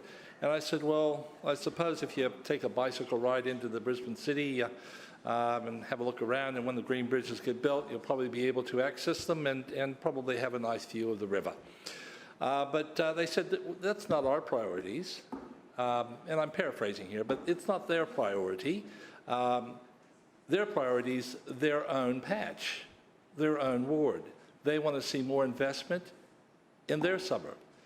And as much as I think green bridges are probably a good thing, right, to get people active, health-wise and all the rest of it, I think we need to prioritise the funding that this council spends.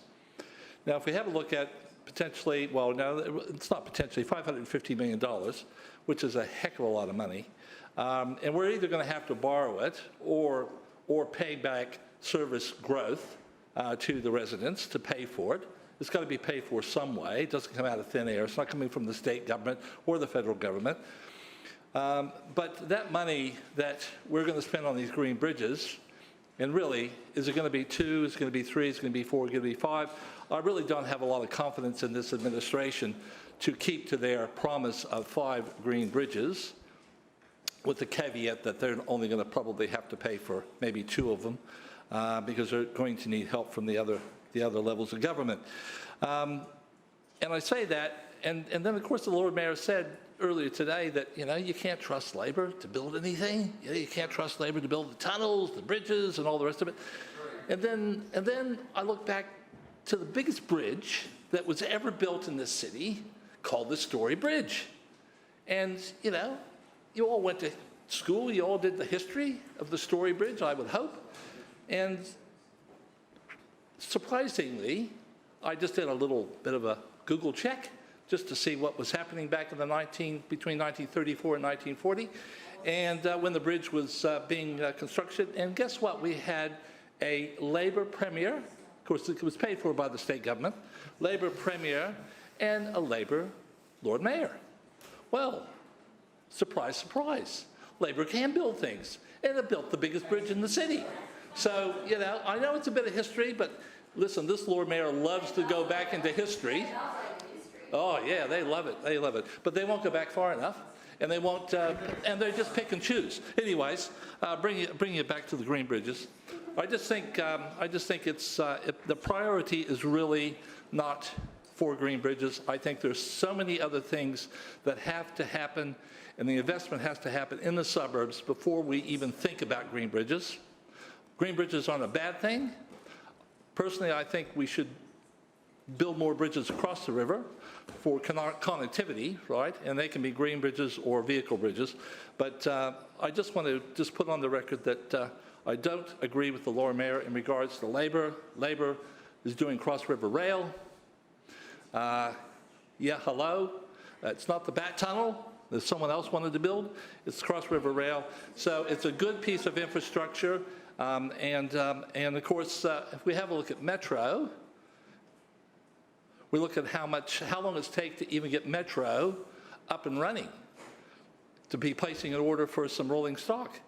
I mean, I was listening to it back in 2016, and it's now 21, and we're not going to see anything, probably any rolling stock out there in that space, probably for another 2 or 3 years. So it took 6 years to build the Story Bridge. We can't even build a Metro in that time. So anyways, I'll just finish my comments there. Thank you. Further speakers? Further speakers, Councillor Shree. Thanks, Chair. I rise to speak on the Green Bridges program, and once again I want to thank and acknowledge the administration for supporting these valuable pieces of public infrastructure. I've been particularly excited about the Kangaroo Point Bridge. I'm grateful to see funding allocated for that and for that project to be progressing. However, I do want to note, just for the sake of maintaining an accurate public record, I think it's important to highlight that while I'm very supportive of that bridge, and while I think the majority of Kangaroo Point residents are supportive of that bridge, it is the case that during the consultation stage there was no mention made of the possibility of closing the Thornton Street terminal, and Councillor Murphy has acknowledged that that wasn't actually the plan back then at that time, but we are now seeing that the bridge is being used retroactively as a justification for why that terminal isn't being upgraded and why ferry services won't be provided in that location going forward. And I think it's important just to state for the record that when we talk about how supportive residents were during the consultation of this bridge, they were expressing that feedback on the understanding that there would be no changes to ferry services at the Thornton Street ferry terminal. And I do think that's an important fact just to keep in mind. And I guess that brings me to my next question, and Councillor Murphy was kind enough to clarify this in the committee today, but I hope he'll just restate it again now on the public record so I can show residents in the minutes that he said it, which is just to clarify and emphasise that there are no plans to remove either the West End City Cat Terminal or the Guyat Park Terminal if indeed a St Lucia bridge were to be installed in that vicinity. I think that's just really, really important to clarify, because there is some concern about that, understandably, considering the recent history with the Thornton Street Terminal and the Kangaroo Point Bridge.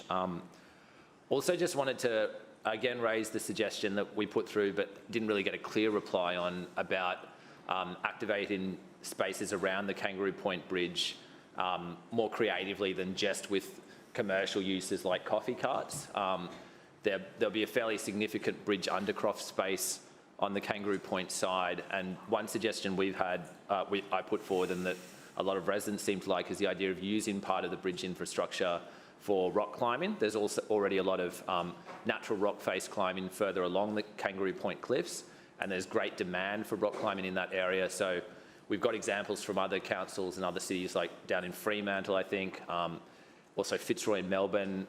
Bridge areas, they attach rock climbing handholds, and people can use the space under the bridge for active recreation, and that can be arranged just with low height handholds so that people aren't at risk of falling, and there's no need for harnesses or anything complicated. But it'd be great to see some creativity and innovation go into how we make best use of that undercroft space. I haven't really had any details yet. I know it's still early days and we haven't locked in the tender, but I hope that design planning around how we can make these great spaces and can make the most of this asset isn't left as an afterthought, and that we're not trying to tack on this sort of stuff right at the end of the process, but that from the outset we plan closely with the project contractors and say, look, this is an idea, what can we do to facilitate it, how much is it going to cost? Because I think that would be a really good opportunity. There's a real shortage of active recreation opportunities in the peninsula, but given that there's already an established pattern of rock climbing along there, finding another space for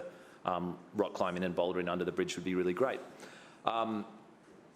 Just talking more generally, though, about impacts to green space, some of the councillors in this chamber, particularly the Lord Mayor and maybe the Deputy Mayor, have been a little bit dismissive of the concerns about how bridges might impact green space. I'd be interested to hear Councillor Mackay's thoughts on this particular topic. And I think I'm personally of the view that a footbridge with a small footprint doesn't destroy a green space. I think that's probably a little bit hyperbolic, and I think some residents have perhaps been a little over the top when they've said that a particular bridge might absolutely destroy a green space. But I very strongly feel that bridge infrastructure can have quite significant negative impacts on public green space and public parkland, particularly riverside public parkland. And it's not just about the square meterage or the exact area of the bridge landings itself, but it's also about how that infrastructure might change people's experiences of that public space.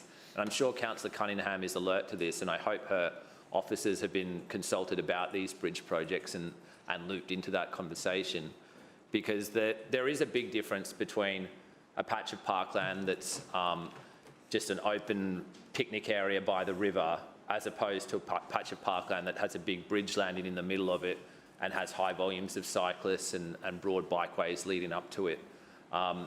So there are impacts inevitably from this infrastructure, and I think it would be foolish and dishonest of the administration to pretend that's not the case.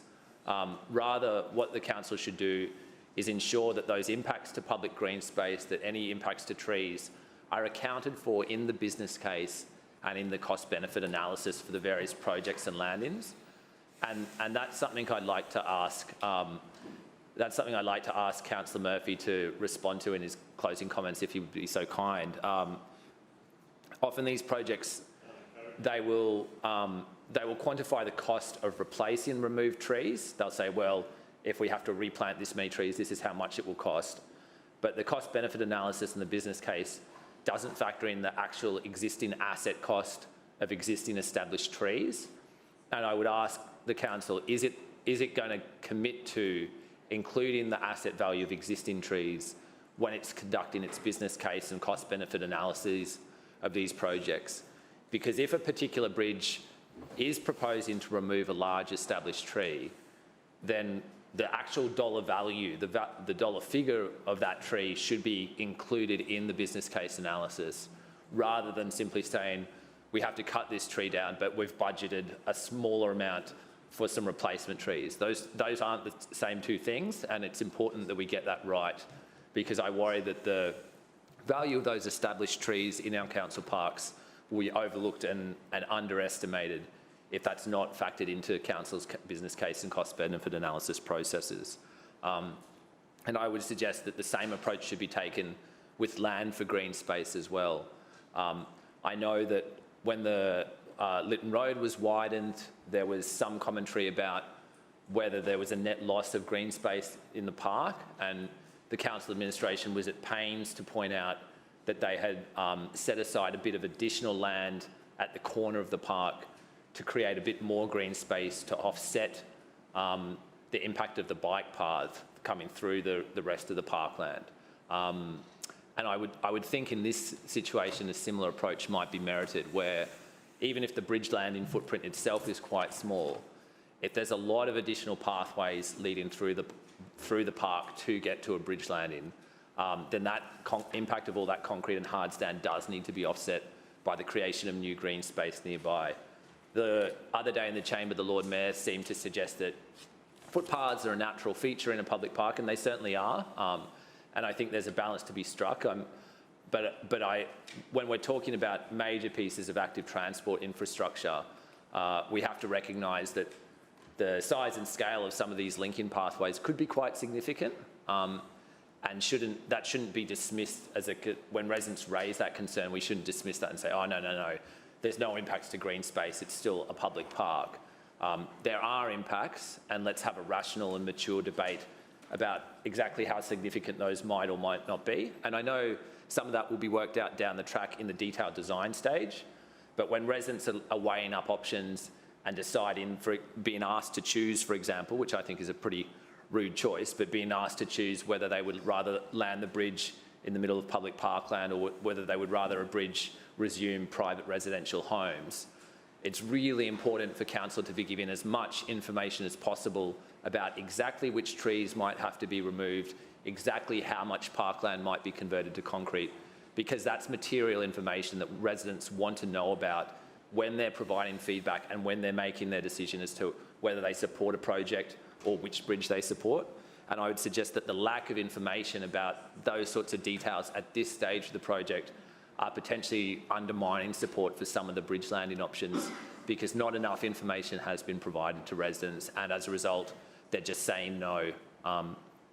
Just finally, before I wrap up, just wanted to again reiterate the importance of ensuring that there are bike lanes and pedestrian crossings that do connect down to these bridge locations from nearby streets and major transport corridors. The Kangaroo Point Bridge has been disappointing because the funding for the river walk hasn't been included as part of the project. That's a big shame, and I hope we don't make the same mistake with West End, and that bike lanes and crossings that connect to the bridges are delivered as part of the big bridge projects themselves and not as an afterthought. Councillor Sri, your time has expired. Are there any further speakers? Further speakers? Councillor Murphy. Thanks very much, Chair. I thank all councillors for their contribution to their debate, to the debate on this item, Green Bridges. I know that it is a discussion that sparks passions, passions that can sometimes run very deep, and I know that passions are running deep on this issue in a number of different communities around the city at the moment, because we are talking about different alignments, we are talking about different benefits and disadvantages, and there are perceived winners and losers in that conversation. These are difficult conversations, but I think we are having these conversations the right way, in the open where we can talk, as Councillor Sri said, and have a mature, rational debate, to quote him, about the benefits or disbenefits of these bridges and options and alignments. And I know that there has been criticism from some in the community about us going out with 3 alignments, but I can tell you that I will stand by the decision to go out with those 3 options every day of the week, because that has provided the community with a real and meaningful say on where these bridges should go. And we have openly put out there the advantages of some and the costs that they will come at, both in terms of constructability and to the community and to green space and people's homes. And these are not easy conversations, and it does take councillors with a mature head and with a bit of vision to actually see this one through and deliver these long-lasting pieces of infrastructure for our community. Speaking of vision, just touching briefly on Councillor Strunk's comments. Councillor Strunk said a couple of things during his debate, some very interesting things actually. The first bit was, he said, what about me? There's nothing out in Forest Lake, these green bridges don't affect me, my community is not getting anything for this. And I just put to you, Councillor Strunk, what does your community think about infrastructure assets like the William Jolly Bridge, or say the Maryvale Rail Bridge that gets members of your community over the river and into Central and Roma Street stations? So sometimes critical pieces of infrastructure for the entire city need to be located in the inner city, and that is exactly what has happened with the Green Bridges program. These pieces of infrastructure will be, Councillor Strunk, put this question to you. Is the University of Queensland only used by people at St Lucia? Yeah? Is it only people in West End that go to West End restaurants and enjoy, where do international students live? Is it only in Forest Lake? So we could go on forever on this, but sometimes infrastructure needs to be placed. Point of order, Mr Chair. Point of order to you, Councillor Strunk. The Chair is asking me questions directly, and he knows that I'm not able to respond. Thank you, Councillor Strunk. I'll remind Councillor Murphy, please direct all comments to and through me. It's a fair point, Chair. Councillor Strunk also said that he was worried about the cost of these bridges, and I'm really glad that he said that, Chair, because at least we know there is one fiscal conservative over there on the opposition benches who's actually, he's watching the checks. He's got a good idea of cost controls, but I would suggest before he tries to lecture us on cost control, he should have a chat to his Labor colleagues who have never found $1 of ratepayers' money that they didn't want to spend, have never come in here and offered up a saving. Even when we're talking about the Norman Park ferry the other week, a ferry that carries less than 1 passenger per trip, and the Labor Party could not help themselves but to say that we were cutting essential public transport services. So even in savings that are as simple as that, they cannot bring themselves to support them. So I would suggest, Councillor Strunk, if you're on a mission to find savings, that you should start in your own backyard. And then Councillor Strunk, the absolute classic, lecturing this administration on the last Labor city administration that built something in this place, and he had to go back to the Great Depression to find someone that built this place. And he actually talked about their economic, the economics of, this is a Labor administration that could, well, I actually did just a cursory search on the Premier and the Council that were in at that time. And would you know, he's right, it was a Labor Council administration that funded the commission to build the bridge. But do you know what? They had to hand it to the state government because they ran out of money to build it. So he couldn't even get the facts right that the Labor Party had the money to build this bridge in the first place. So, and to give us, they say to us, that's the Sawley administration. That was in the 90s. That was so long ago. And here he is giving us a lecture about what they did in the Great Depression. I mean, come on, Chair, seriously. The Great Depression. So I'll never hear any lectures from the Labor Party when I bring up burning buses or, the last piece of infrastructure that the Labor Party delivered in this place, which was the Coronation Drive tidal flow system. And we all know how that ended up, Chair. So please, Councillor Strunk, next time come prepared for a substantial debate on green bridges, and we are more than happy to have that.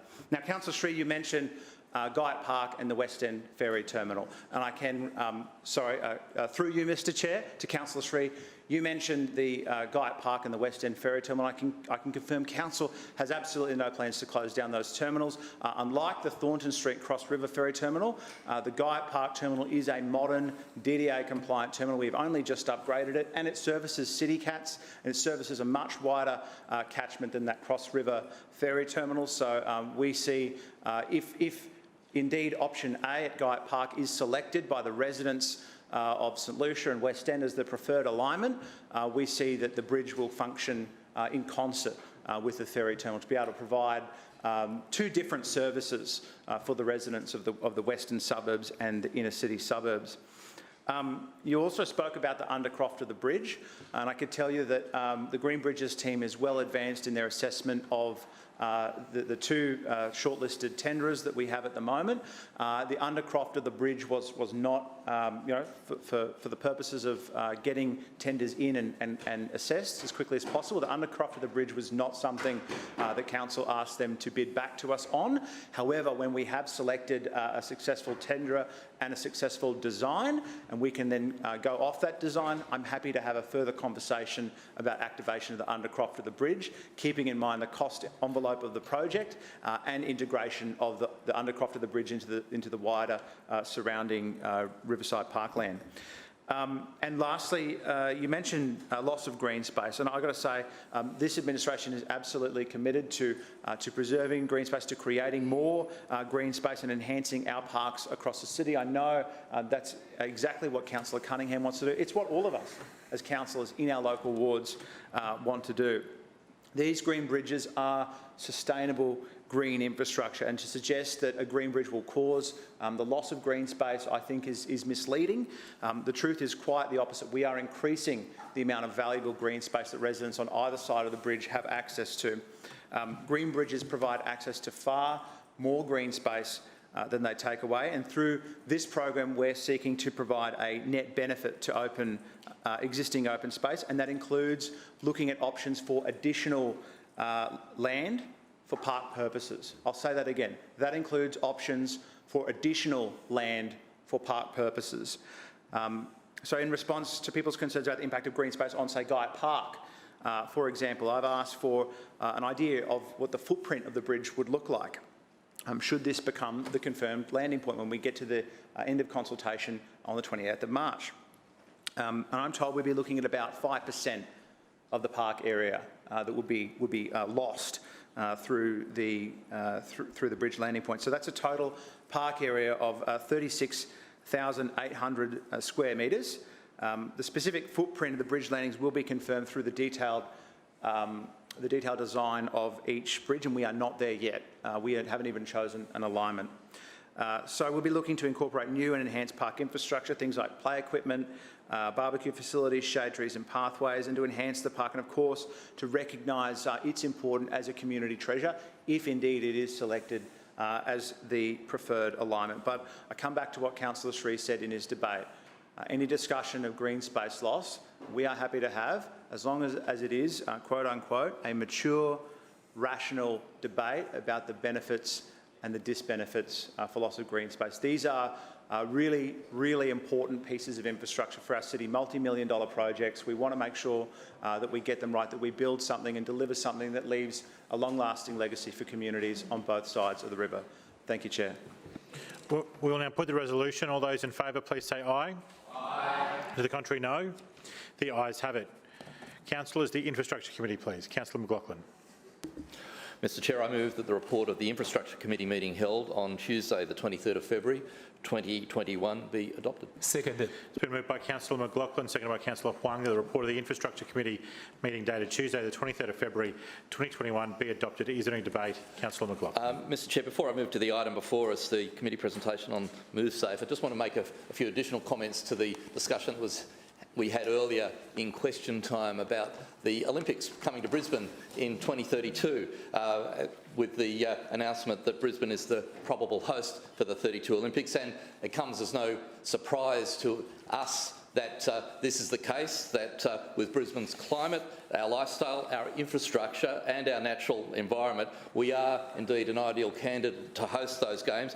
I have no doubt, Mr Chair, that we've been considered favourably because of our first-class infrastructure, and there is no better example of this than the Kingston Smith Drive upgrade, which I think everyone would agree that it provides a fantastic backdrop for a future marathon run, somewhere between the probable Olympic Village and a probable stadium at Albion, both of which happen to be in the Hamilton ward. So I'm certainly looking forward to participating in the debate about those important pieces of infrastructure, should those proposals develop, which we've all seen being speculated upon in the press. And I'm very keen to hear precisely what the state government has in mind, particularly for its priority development area at Hamilton North Shore, which was one of the reasons that we embarked on the upgrade of Kingston Smith Drive, because otherwise there was no alternative public transport proposed for the 20,000 residents that were initially proposed to be in that priority development area. But if it happens to be that it becomes a future Olympic Village and post-Olympic Village, a home for tens of thousands of people, then indeed the Kingston Smith Drive upgrade was certainly fortuitous to be undertaken, and certainly shows the foresight of this administration and previous administrations to embark on that project in particular. Mr Chair, we're also updating other projects. I heard Councillor Strunk talk earlier about the Story Bridge being the largest bridge in Brisbane. I don't think it's quite as big as the Gateway Bridge, but I'll take the point. We're certainly making sure that it will be up to scratch as the iconic symbol of our city, and we're undertaking other important infrastructure upgrades as well. And indeed, these infrastructure improvements and new projects will be certainly important over the next 10 to 11 years as we look forward to the Olympic Games. Mr Chair, the committee presentation, we've talked about some of the larger infrastructure issues that we face in the city and upgrades and delivery of infrastructure projects, but just as important are safety issues, road safety issues, and that was what our committee presentation was about last week. The implementation of the MoveSafe schedule, under the Transport Plan for Brisbane, the implementation plan that was we released in 2018. In 2018, it followed the safety review, followed consultation across the city in over 2018, concluding in August. And there were, Mr Chair, over 6,000 pieces of feedback that were received, which included comments about how to make our roads and footpaths safer and how to deal with cars that are travelling too fast. So the report was finally released at the end of 2018. It included 31 specific projects under 9 outcomes, and all of those have been undertaken, Mr Chair. For example, we've reduced speed limits at locations in the CBD, in Maruka, in Indooroopilly, in Hawthorn, in Sandgate, the Kelvin Grove Urban Village and West End. We've upgraded 13 traffic signals across the city to provide pedestrians with greater safety, many of which involve implementing pedestrian protection arrows. Most of us, I'm sure, will be aware that we now have scramble crossings at the Albert Street and Mary Street intersection and the Albert Street and Charlotte Street intersection. These were both direct outcomes of Move Safe. Scramble crossings are great for removing conflicts between vehicles and pedestrians and at busy crossroads. Another outcome, Mr Chair, was changing traffic signal timing to improve pedestrian priority and to give walkers more time to cross. We've implemented these changes at 24 intersections, which is particularly helpful for elderly and more vulnerable pedestrians. Mr Chair, we reviewed slip lanes at 10 intersections to identify future upgrade works, and also recently completed a nearly $1 million project to remove the right turn slip lane at the intersection of Creek Street and Ann Street in the CBD. It wasn't safe enough for the 1,600 pedestrians that cross this intersection in the morning peak hour alone, so the slip lane was removed and converted to footpath, and that's a great outcome to see there. Pedestrian road safety reviews were also completed for Boundary Street in West End and Ipswich Road in Annerley, which has led to a speed reduction for Ipswich Road, which will be implemented by the end of this month. We've also opened a new signalised crossing on Adelaide Street between Albert Street and Edward Street, because there was clearly a desire to cross at this location and we needed to stop pedestrians making risky moves to cross Adelaide Street. Mr Chair, the list goes on. There's much more I could say about the Move Safe initiatives that have made Brisbane a safer city, but I'll conclude by highlighting that in the current financial year, the broader budget allocation for Move Safe has been reallocated to the important outcome of safer paths for seniors, as outlined in the current budget book. This is placing focus on outcome 7 of Move Safe, which is senior citizen safety zones. This program is all about helping Brisbane senior citizens move safely around our city by building new pathways, widening existing ones, filling in missing sections. With an ageing population, Mr Chair, projects like this may seem minor but can make a big difference to older residents who really need solid and secure paths to walk on. I'll leave any debate, as there was no petitions, to the chamber. Thank you. Further speakers? Councillor Johnston. Yes, I rise to speak on item A, the death of the Move Safe Brisbane initiative. When I read this report, I was truly shocked by this council's decision to kill off a dedicated pedestrian safety initiative in Brisbane. When Move Safe was put out for consultation nearly 4 years ago now, I encouraged my community to speak up and to participate as part of the process, and they did that in droves. They strongly advocated for pedestrian safety improvements right around my ward, but particularly in Annerley and in Graceville and Chelmer and Sherwood. And certainly there was a lot more than that. This administration has pretty much failed to deliver on those initiatives. And one of the ones that most concerns me is the issue about slip lanes, which is listed as outcome 4. Now, the report before us today basically says that there was a review of slip lanes at 10 intersections. Like, how many slip lanes are there in Brisbane? There'd be hundreds, if not thousands, right? So this council, 3 years they've had. What's Councillor McLaughlin been doing? He's reviewed 10 intersections. Hasn't actually delivered on any, except one in the city where 1,600 people a day cross, if I got that number right. His department, as of yesterday, advised me that they were extending the slip lane at Ipswich Road, Annerley, at Cracknell Road, not putting in a safe crossing point across that slip lane. And do you know how many people cross the road there every day? 1,445. Mainly school students who go to Euronga State School, Euronga High School, Mary Mac and Our Ladies. Now, this council is ignoring its own policy advice. That policy advice, which was a good decision, was to stop doing these slip lanes. Now we're seeing that project completely abandoned by this administration. The design I got yesterday is increasing the length of the slip lane, making it bigger and easier for cars to zap around the corner, where 1,445 people cross the road every single day. Do they get a green walk signal? No. Do they get a zebra crossing? No. It is shameful, shameful that this administration has taken something that could have led to important walkability and safety improvements around our city and is basically saying now, no, that's for old people. That is for old people. Of course seniors need safe paths to get around the community. But that's not what Move Safe is about. Move Safe is about ensuring that everybody in all walks of life can move safely around their neighbourhoods. It was about identifying where there are problems in the community and taking practical actions to address them, taking policy steps to fix them, like removing these slip lanes. This council's done basically nothing. Nothing. It's been a massive campaign for a decade to get Ipswich Road down to 50, and what a battle that's been. And it's only that we've shamed council into action over the last few years.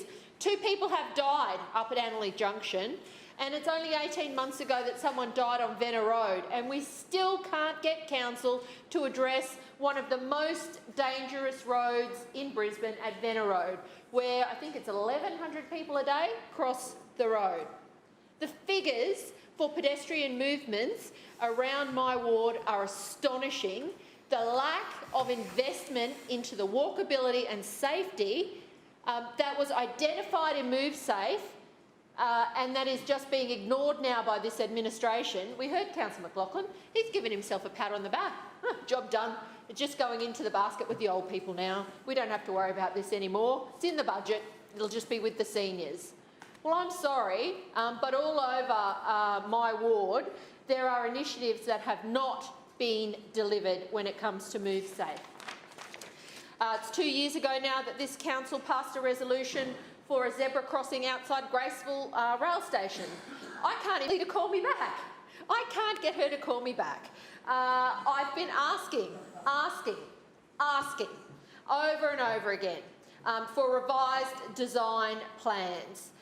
It is not reasonable that this council ignores vital public and active travel initiatives in this city that are fully supported by this council. Fully supported by this council. We've got major rail projects going on, and we can't even get council and the state government to talk about safe crossing points across busy roads to get to the improved train station. It is shocking. It is shocking. So I am appalled that Councillor McLaughlin thinks that he deserves a pat on the back for killing off Move Safe, for killing off Brisbane's walkable, safe, active transport initiative that really should be fully delivered, because it's not being delivered. Pedestrian protection at all traffic signals, well, haven't done that. Signal phase alterations, well, haven't done that. Slip lane reviews, haven't done that. Road safety reviews, well, they might have done a couple of those, but in most places they haven't actually delivered on anything. 4-lane zebra crossing reviews, I think they did 2 or 3 of those. I don't think they've actually done anything to improve them, and I'd be really interested to hear if there was anything done to improve them. Improving safety at key locations. Well, what about an intersection where this council has invested $300,000 this year at the corner of Cracknell Road and Ipswich Road, where it is expanding a slip lane in direct contravention of what Move Safe actually says we should be doing at a policy level on slip lanes, where 1,445 people per day cross the road. What do those pedestrians get out of this road safety improvement that Councillor McLaughlin is overseeing? They get nothing. Not a thing. This is all about giving vehicles right of way. This council has failed when it comes to improving pedestrian safety around Brisbane. The footpaths in my ward and many other wards are ancient. Most of them are 1 metre wide. They're 60 years old. There's no bikeways. And meanwhile, Councillor McLaughlin kills off MoveSafe, says now we're just going to treat it as an older person's issue, and basically gives himself a pat on the back. Not good enough. Fail. Further speakers? Councillor Shree. Thanks, Chair. I also wanted to speak on MoveSafe and just wanted to note that I too was a little bit disappointed in how things panned out. I don't really hold Councillor McLaughlin personally responsible for that. I think it's a broader structural failing of the way council works and operates and the values that sit within the administration and within the public service. I did want Councillor McLaughlin to please at least take note of the fact that Boundary Street was identified in MoveSafe as having a lot of quite serious safety issues. It's a very high volume for pedestrian and cyclists.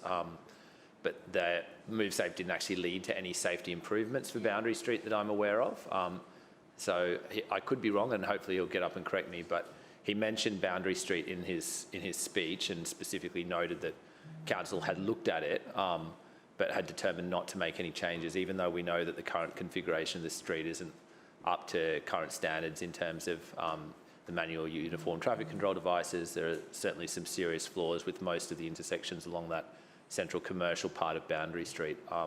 I'm optimistic that funding might be allocated in the future for some kind of corridor modernisation project or a corridor study, but to date we've had no confirmation from council of any improvements for Boundary Street, which is pretty concerning when you consider that an apartment complex of 1,600 plus apartments was approved right there on Boundary Street.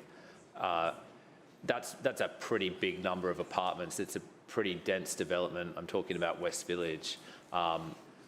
Council approved it, then the state government approved it to be a little denser still, but either way, that's a very big development to go into a street without any changes or improvements to pedestrian safety and access. And certainly there's been a lot more traffic along Boundary Street due to that and many other developments in the area.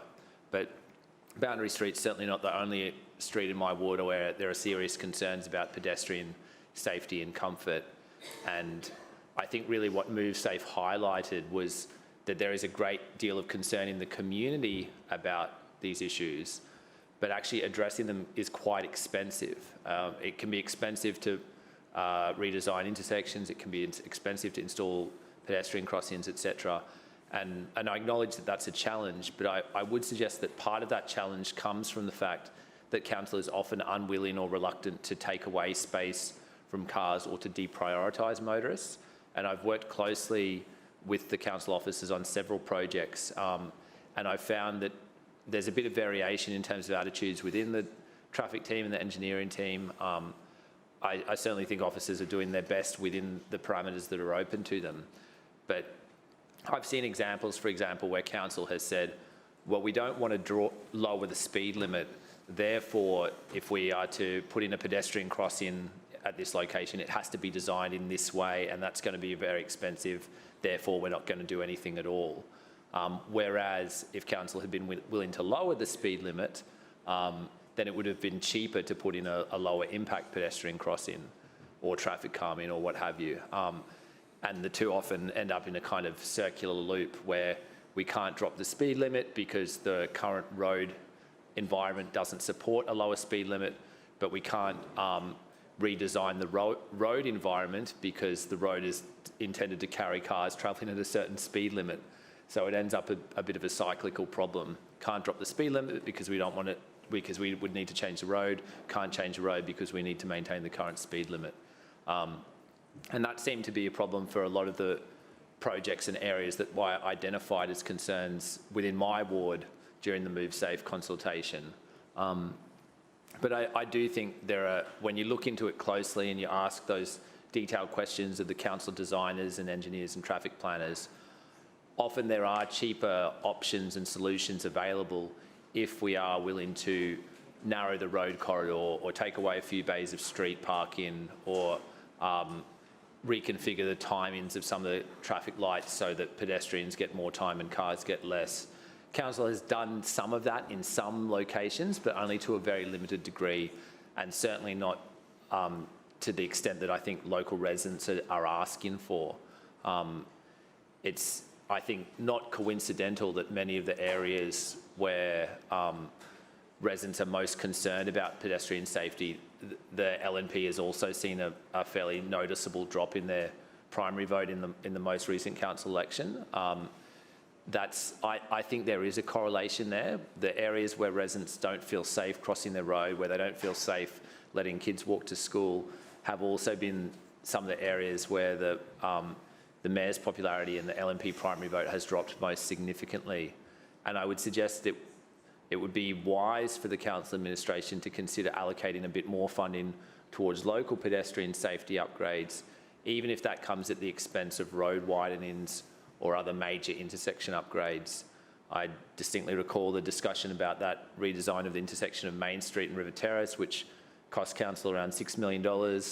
Doesn't seem to have had much of an impact in terms of improving traffic flow on Main Street or River Terrace. Certainly it seems just as busy and congested as ever along there. But that money, that $6 million could have been spent much more widely on a wide range of local pedestrian upgrades. And I think is a good example of how this administration continues to allocate money in the wrong places when it comes to improving our transport network and improving pedestrian safety. I do want to acknowledge that the administration has made some good steps. Like it's genuinely been cool to see some of those pedestrian signals trying to prioritise pedestrians a little bit more. It's been good to see some streets move in some way along towards lower speed limits, but the rate of progress is achingly slow. The scale of changes and the scale of projects that council is taking on is woefully inadequate. The broad fundamental problem here is that the design and funding of our road network and our transport network still disproportionately prioritises cars, which means that people don't feel safe or comfortable using other modes of transport, which means that they continue to drive, which means that we continue to prioritise cars. And until this administration has the courage to make some significant shifts in that respect and really put pedestrians first, which is what all the independent transport planners and designers would advocate, until this administration is genuinely willing to put pedestrians first, we're going to keep seeing people killed on our roads. We're going to keep seeing rising dissatisfaction with the way council responds to local pedestrian safety concerns. And I think really the greatest disappointment with MoveSafe is that it was a missed opportunity.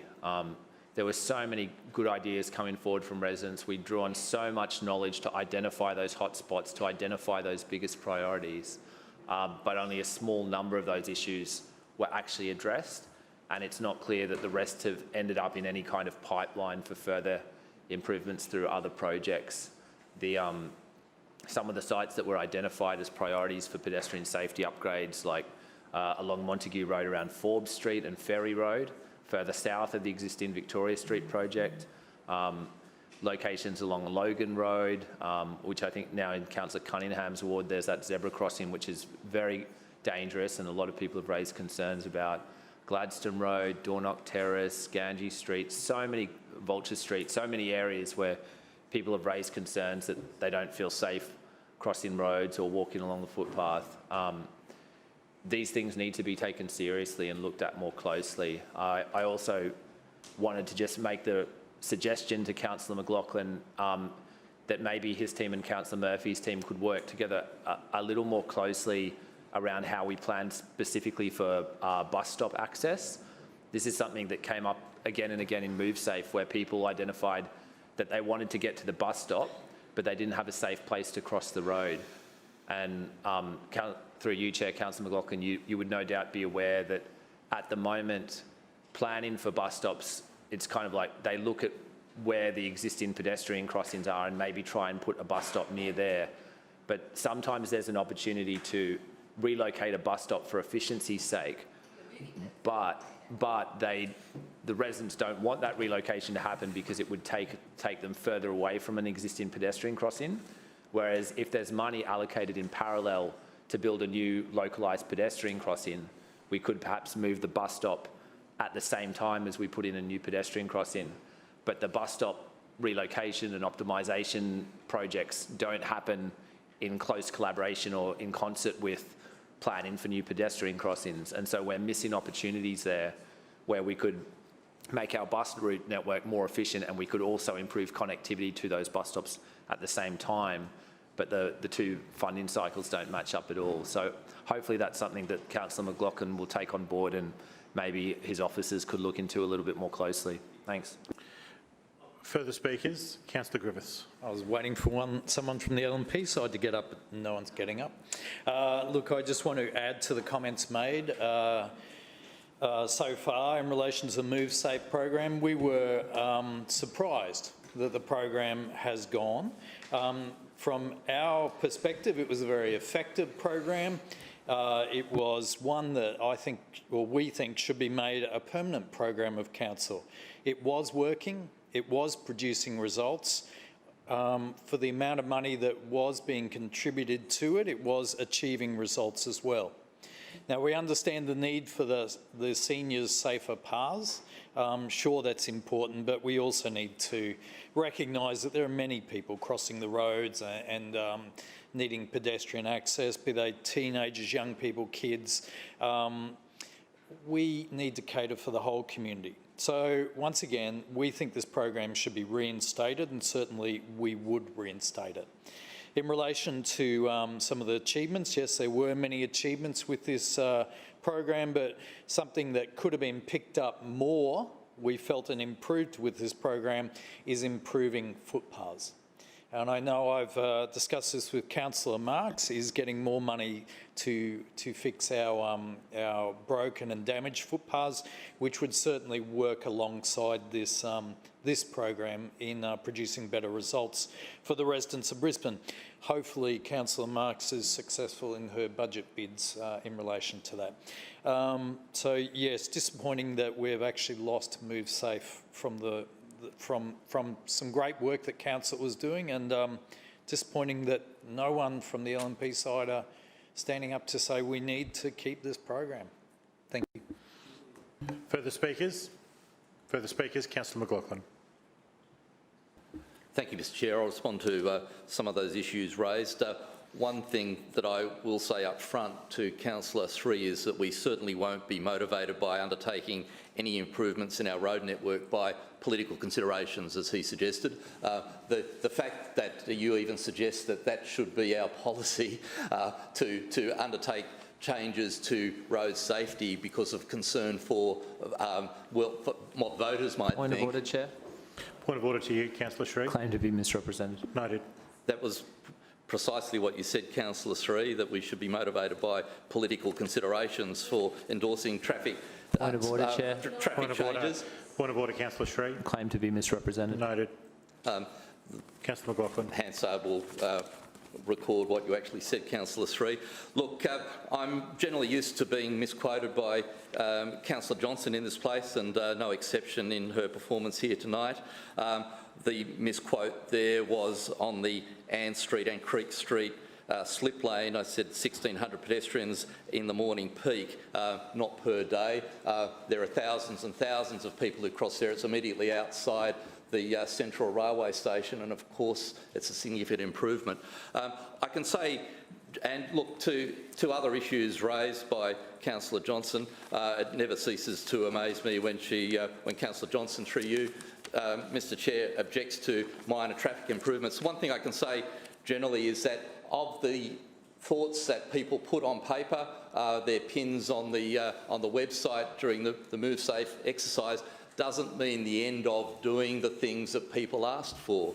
We've got a big budget for infrastructure improvements, and these things can be undertaken by the means that we have always available to us through local area LATMs, the local access network improvements, through...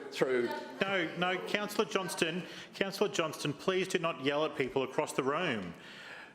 Councillor McLaughlin. And improvements like slip lane replacements, yes, that remains a policy of council to review slip lane effectiveness in the management of traffic in the city.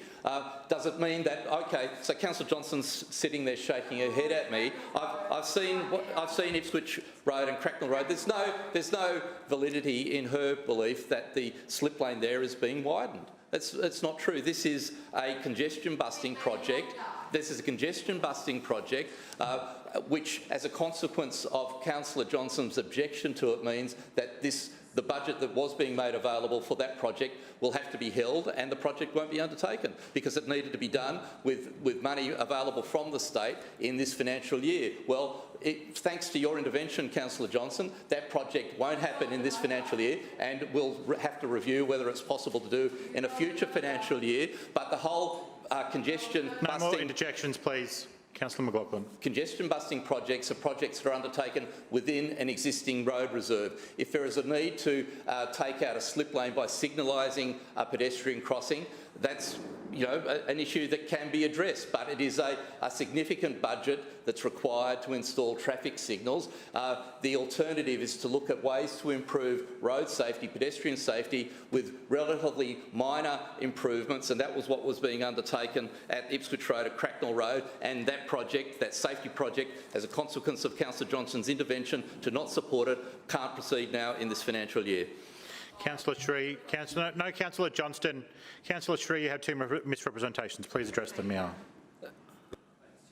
They were both comments that I was suggesting the administration ought to be making decisions about road safety according to political priorities. In fact, what I'm suggesting, and I thought I was quite clear about this, was that the overall lack of funding allocated towards pedestrian safety upgrades and the tendency to prioritise car movements ahead of pedestrian safety and convenience was perhaps hurting the LNP electorally. Thank you, Councillor Sri.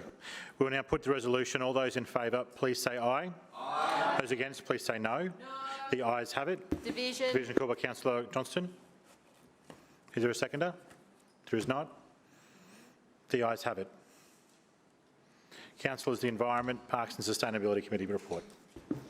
Thank you, Mr Chair. Mr Chair, I move that the report of the Environment, Parks and Sustainability Committee meeting held on Tuesday the 23rd of February 2021 be adopted.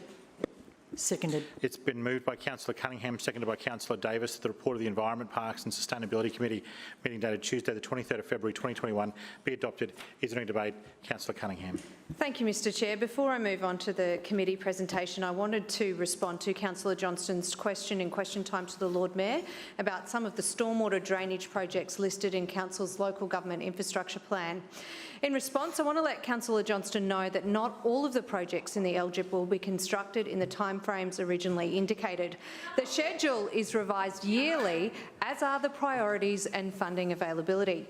Due to a variety of circumstances, the project delivery date and the project details may change. Council considers the best available information to form growth patterns. However, development patterns are not entirely predictable, which in turn influences the sequencing of the stormwater infrastructure. A number of projects in Euronga remain listed in Council's local government infrastructure plan between now and 2026, but they are dependent on development occurring in those areas. No interjections, please. If any construction project happens in the area, we will work constructively to progress the stormwater works if and when possible. Point of order. Point of order to you. Mr Chair, Councillor Johnston just yelled out across the room that Councillor Cunningham was delusional. I point out to you that that's a clinical definition of somebody who's suffering from mental illness. I ask her to withdraw that comment. Councillor Johnston, you've been asked to withdraw one of your interjections where you called another councillor delusional. Would you please do so? I'm calling upon you to Is that a direction? Excuse me? Is that your direction? No, I'm asking you to do so as a courtesy to a fellow councillor. Well, if you're just asking, then no. Councillor Cunningham. Thank you, Mr Chair. Our committee presentation last week was on the Creek Neighbours program. Creek Neighbours is a free educational program aimed at kindergarten-aged children which encourages families to play a part in protecting and valuing Brisbane's creeks and our catchments. I often reflect that the best way to teach our children to value and protect the natural environment is to share it with them, and so that's what this program is all about. Research shows that in the early years are critical for initiating an environmental identity, which can lead to a long-term connection to the environment and foster some stewardship. The program is specifically focused on kindergartens located next to creeks. The program is delivered by our Environment Centre staff, and the resources developed for the program are also used in the Council's Environment Centres. The pilot program has been a huge success, and indeed it has a 100% satisfaction rate from kindergarten teachers, including some of your own local kindergarten teachers, Mr Chair. The program will be rolled out to additional kindergartens this year, and we hope to soon have some online resources available to all kindies right across Brisbane. Mr Chair, we also have a park naming submission and a petition. Item C is a petition requesting Council install fencing around the basketball court in Juicy Street Park at Darra, and the response outlines that Councillor Hutton is funding work on a new full-size basketball court with fencing from the Jamboree Ward Suburban Enhancement Fund. On item B, a park naming submission. During the committee, Councillor Davis asked a question about the drafting of the submission, clarifying that the intent of the petition previously brought before the committee and council was to name a section of a park rather than the entire park. Therefore, Mr Chair, I will be moving an amendment to clarify the submission, and I have provided the wording of the amendment to you. Thank you. Do you have that amendment?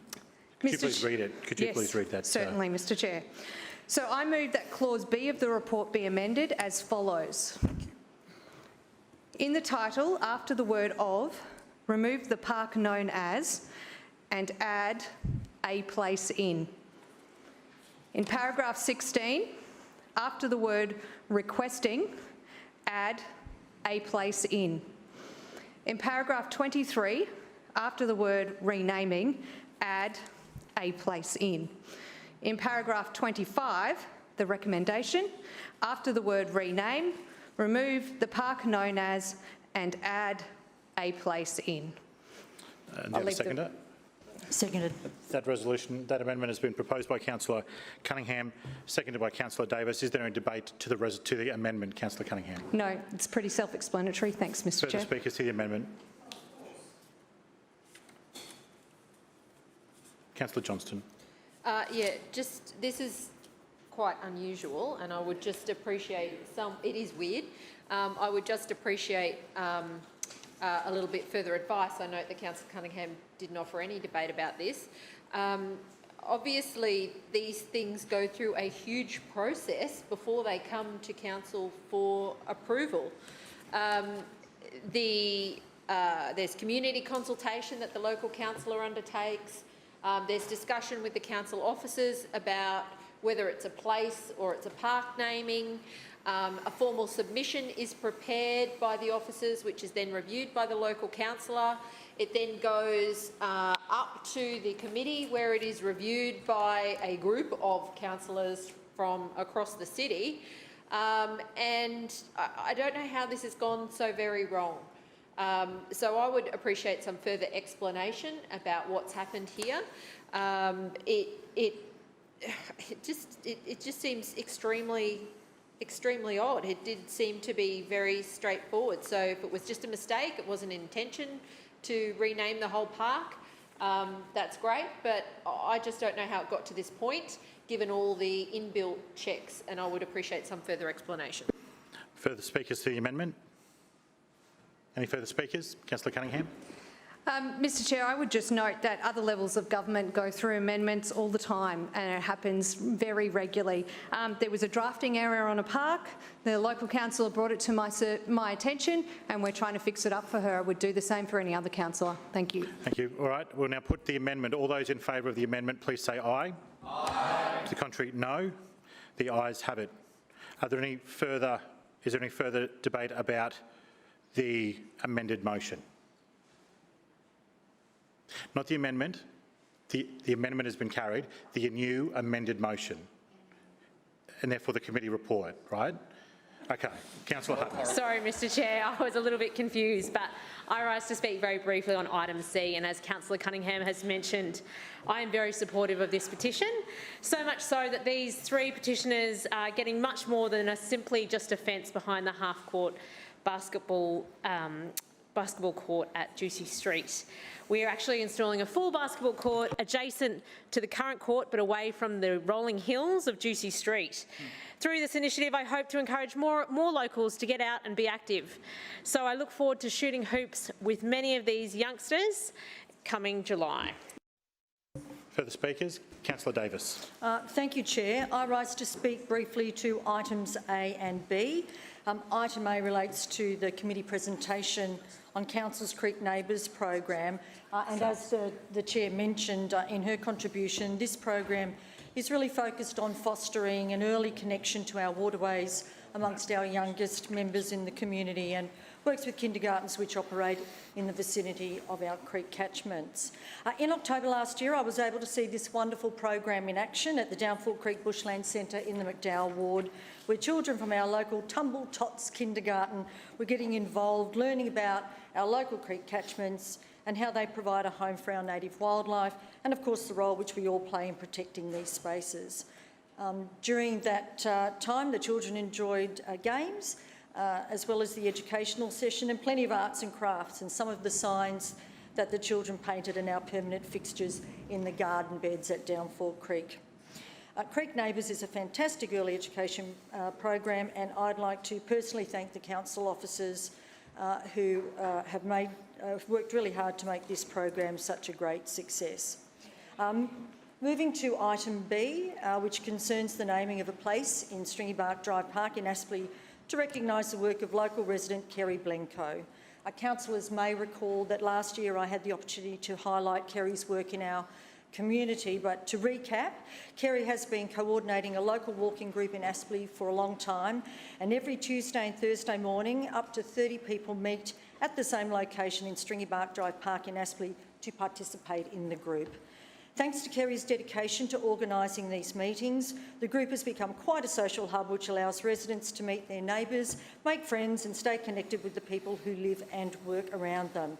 The fact that group members went to the effort to petition to name a place in Stringybark Drive Park, Kerry Blencoe Place, to acknowledge Kerry's contribution to the health and well-being of our local residents really is a testament to how she has touched the lives of many people who have gone from being strangers to neighbours. I look forward to attending the special unveiling of the Kerry Blencoe Place signage in the near future. Further speakers? Further speakers? Councillor Cunningham. I'll now put the resolution. All those in favour say aye. Aye. All those against, please say no. The ayes have it. Councillors, the City Standards Community Health and Safety Committee, please. Councillor Marks. Yes, thank you, Mr Chair. I move that the report of City Standards Community Health and Safety Committee meeting held on Tuesday the 23rd of February 2021 be adopted. Seconded. It's been moved by Councillor Marks, seconded by Councillor Toomey, that the report of the City Standards Community Health and Safety Committee meeting dated Tuesday the 23rd of February 2021 be adopted. Is there any debate? Councillor Marks. Yes, thank you, Mr Chair. Firstly, before I get to last week's committee presentation, as I mentioned last week, I was an apology at that committee meeting when I was with the Lord Mayor at the visit that we had, and we talked about the dangerous issue of batteries going into rubbish bins, and particularly recycling bins, or any bins for that matter. And the other thing that I mentioned at the time was plastic bags that were still continuing to be put into the recycle bins, and it was the irony was I went to an event on Sunday the 27th of February, which was the Zuchi, which is spelled for the record TZUCHI Foundation, at their New Year blessing event, and one of the things that I remember from them from my first meeting with them was the fact that they make blankets out of plastic bottles, which I was intrigued and thought that was the most amazing thing. So when they were there that night at Sunpack, I knew I had to buy one, so I bought one. And the irony is it's on polar bears, and if you haven't noticed in this room, it's fairly arctic in this in this place here. You only have to look at the flags behind me to see that they're swaying in the wind, so hence the reason for the blanket. And I will keep it here in the chambers for me for moving forward for a number of meetings. And that's in case I forget a jacket again. It doesn't seem to affect Councillor Shree, yes, through you, Mr Deputy Chair. Yeah, I could learn you. So, look, on that, I don't want to go any further. I know that you were looking forward to talking on the City Botanic Garden presentation. I've heard reports, and as always, Dale Arvison does a fabulous job, but you're now sitting in the big seat, so you can't. So maybe someone else might want to talk on it. Thank you. It happens. Thank you, Councillor. Is there any further debate? There being none, Councillor Marks? No? We'll now put the motion. All those in favour say aye. Aye. Those against? The ayes have it. Councillors, we will now move on to finance. Oh, sorry, my mistake. Councillor Howard. Jumping the gun. Sorry. I wouldn't let you forget me. I know, you'd correct me. Chair. Thank you. Mr Acting Chair, I move that the report of the Community Arts and Nighttime Economy Committee meeting held on Tuesday the 23rd of February 2021 be adopted. Seconded. It's been moved by Councillor Howard, seconded by Councillor Landers, that the report of the Community Arts and Nighttime Economy Committee meeting dated the 23rd of February 2021 be adopted. Councillor Howard. Thank you, Mr Deputy Chair. Last week we had a presentation from the Manager of Library Services on Council's early literacy programs. Council's early literacy programs set the foundations for reading in the first 5 years of a child's life, which is a crucial development window. The program aims to assist parents and caregivers in supporting their child's early literacy development as their child's first and most important teacher.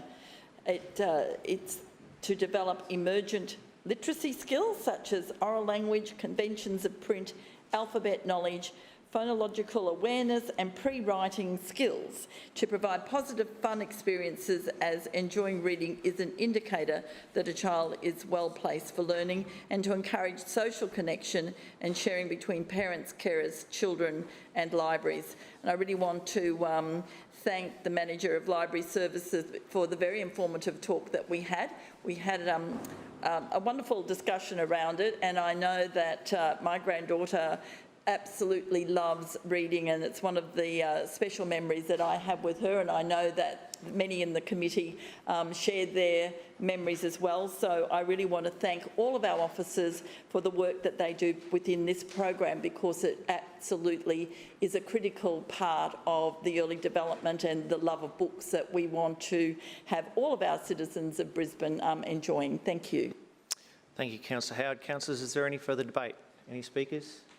Anyone? Nobody? Councillor Howard? No? We'll put the motion.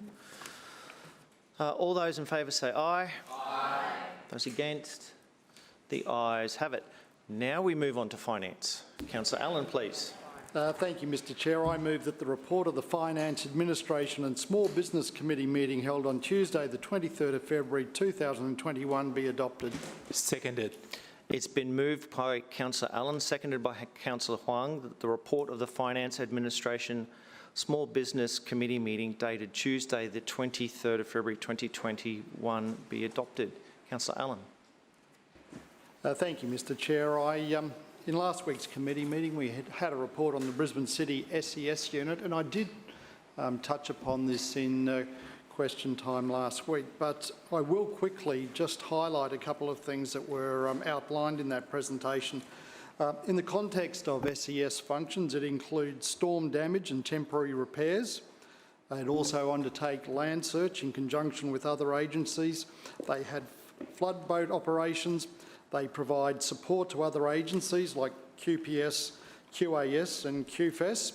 And they also provide support in the context of incident management. They have total membership of 807 members, of which 572 are active, 204 are probationary and 31 are reserve members.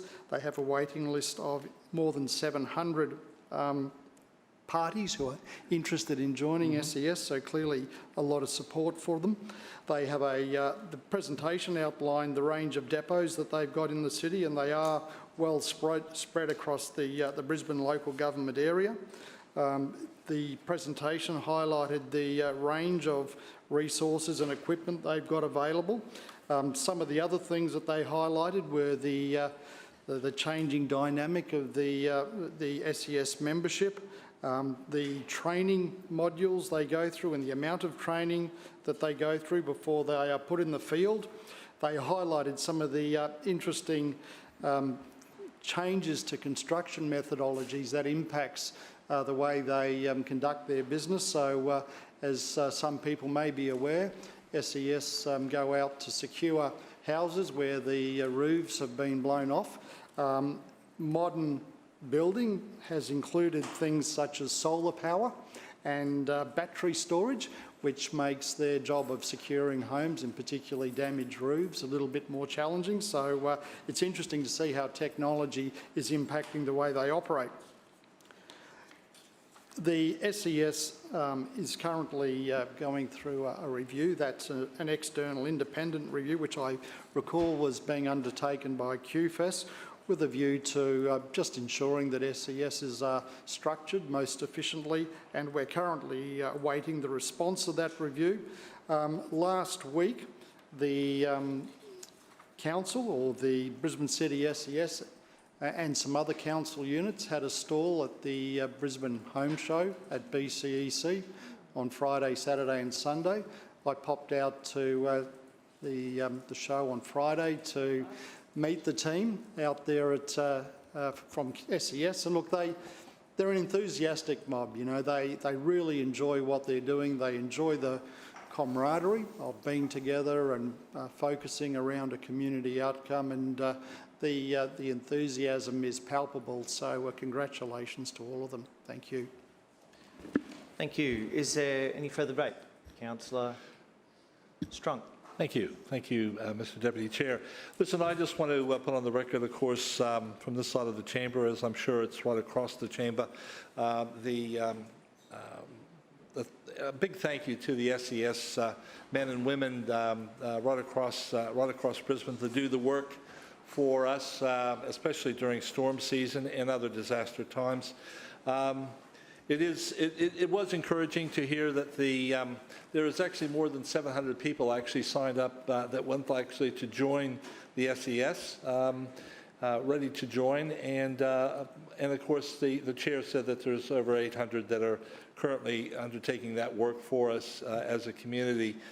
I suppose I'm benefiting a little bit in my ward too with an increase in the facility capacity at Richlands, and I'm sure our local residents, of course, would be very grateful for that when, God forbid, a disaster rains down upon us, and we'll really appreciate that capacity to be able to respond as quickly as they will be able to with that increased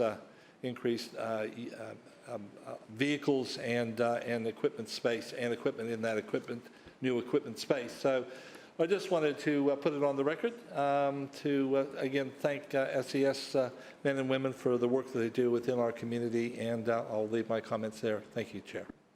Thank you, Councillor. Any other speakers?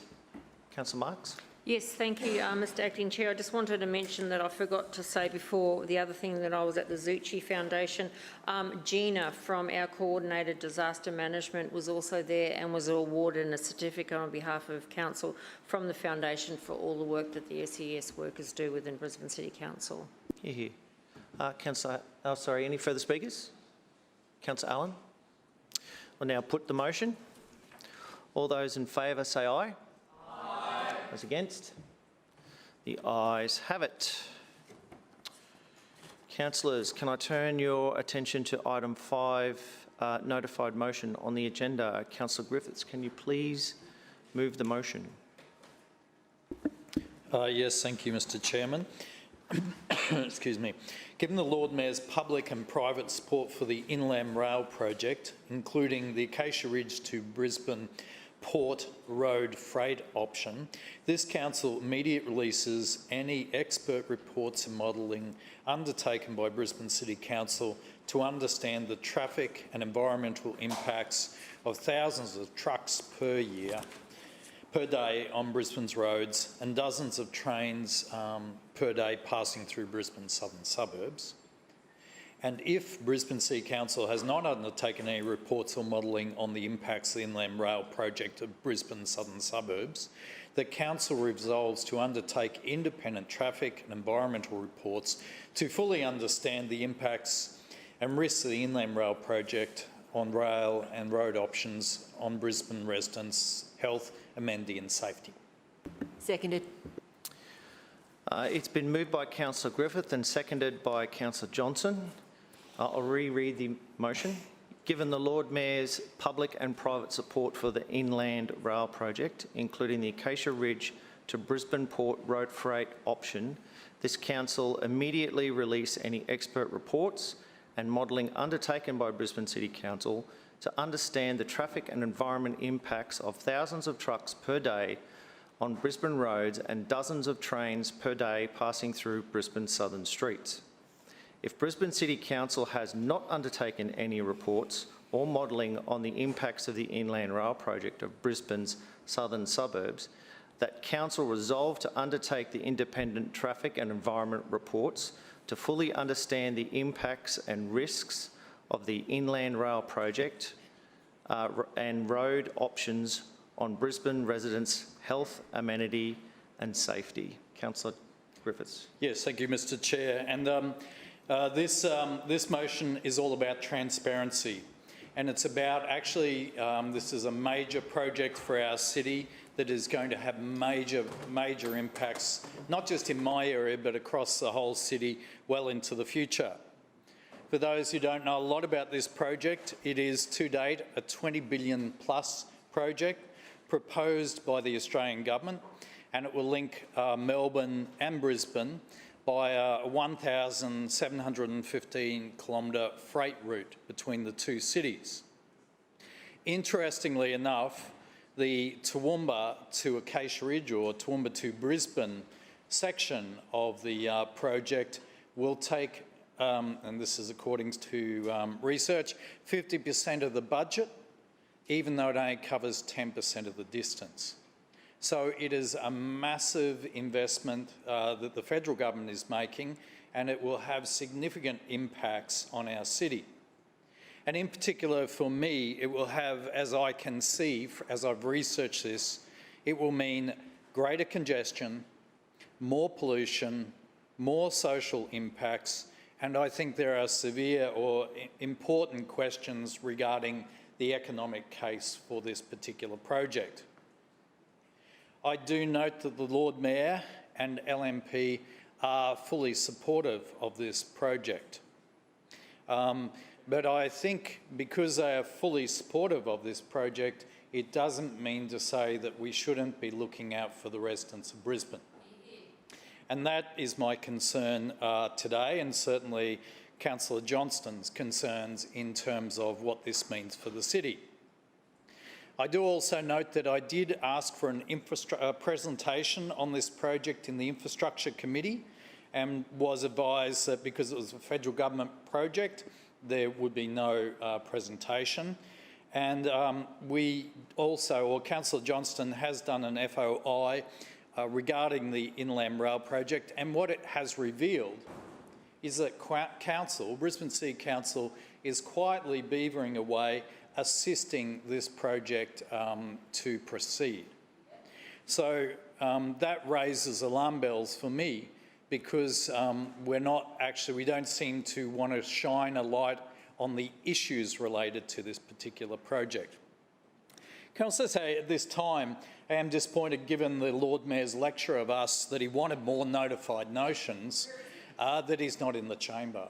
And given the significance of this for the debate, I would have thought that the Lord Mayor would have been in the chamber.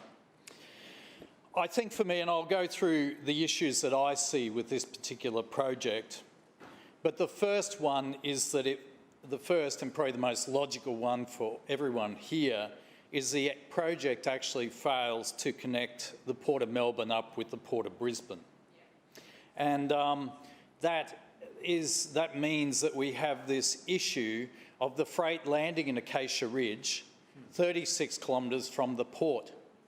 So we're spending all this money delivering freight to Brisbane, dropping it off at Acacia Ridge, and generating a huge amount of traffic, and I'll come to that later, that has to get to the port. Now, I was interested to read the member for Bonner in the Sunday Mail on the weekend, said that all Queensland LNP members would be supporting trains from Acacia Ridge to the Port of Brisbane. I was really amazed by that, because I thought, well, that means everyone in this chamber will be supporting that too. And once you start looking at that issue, then you actually realise that we're talking potentially another $3 billion tunnel from Acacia Ridge to the Port of Brisbane.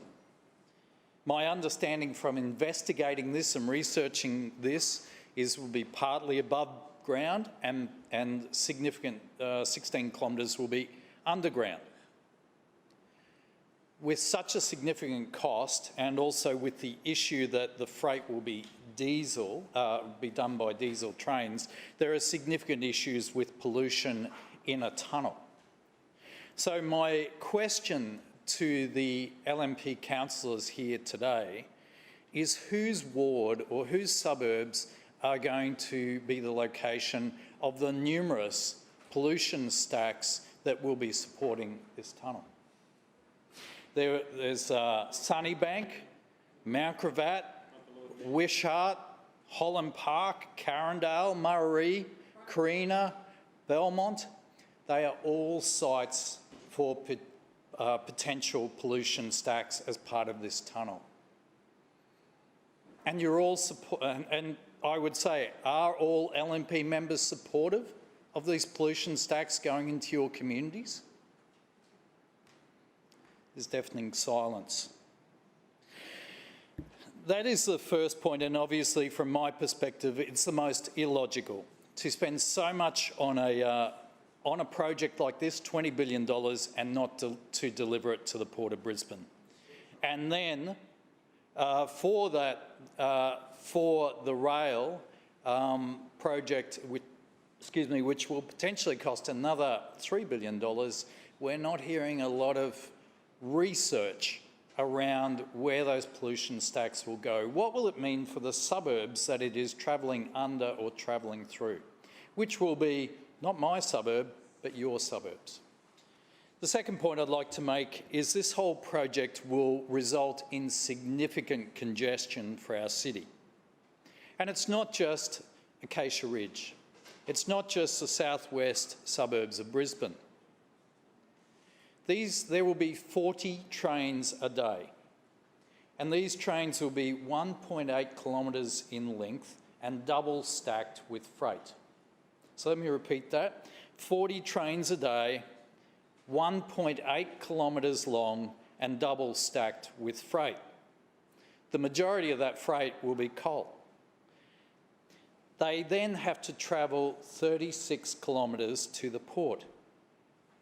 That means initially there'll be 3,000 additional truck movements a day from Acacia Ridge to the port.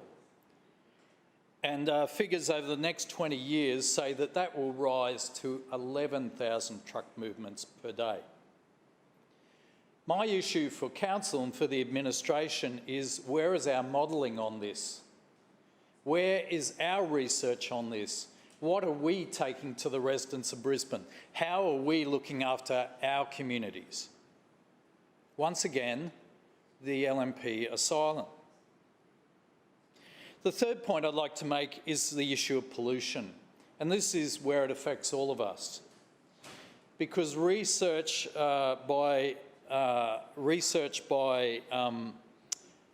my understanding is by the company putting this together, indicates that pollution will be worse for our airshed. And in particular, our particulates and photochemical smog will affect residents of Brisbane and Greater Brisbane. So we're talking up to 3 million residents will be affected by this ongoing assault on our the air that we breathe. Once again, What is the LNP's position on this? What research are we doing? What are we saying to the public about this particular impact on the residents of Brisbane? And the fourth point for me is quality of life, and I suppose this does impact on my residents. The impact on people's homes. There's a nursing home right next door, in fact 50 metres from where all this unloading is going to be done. There's noise, dust and vibrations, and these will be happening 24 hours a day, 7 days a week, forever. Where are we taking into account how this project is impacting on the residents of Brisbane? Our residents, the residents we represent. I also noted that the councillor for Callanvale Ward has just put out a survey asking people how this may impact them, because the trains are actually going to go through her communities. So it's interesting that finally one councillor seems to be taking some interest in this, but I'm not sure if that's related to her ambitions federally or not. But I am concerned, and I remain concerned about the impact on residents, and particularly local residents of Acacia Ridge. And even though they aren't the richest residents in the city, they are proud of their homes. They have worked hard. Councillor Griffiths, your time has expired. Move for an extension, Mr. An extension of time has been proposed by Councillor Johnston, seconded by Councillor Cassidy. All those in favour of an extension, please say aye. Aye. Those against, please say no. No. The noes have it. Oh. Division. Division called by Councillor Johnston and Councillor Cassidy. Please ring the bells.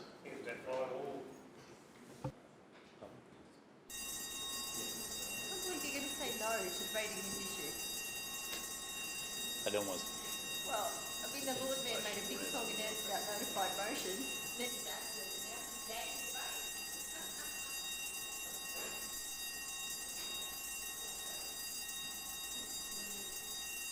Oh, I just have a few more points.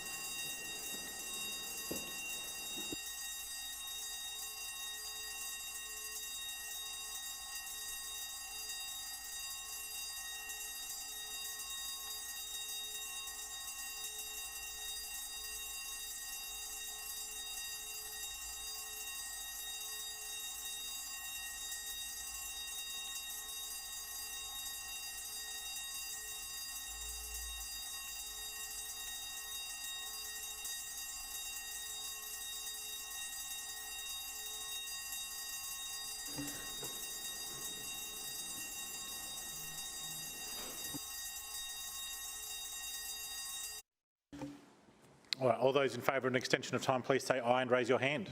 Aye.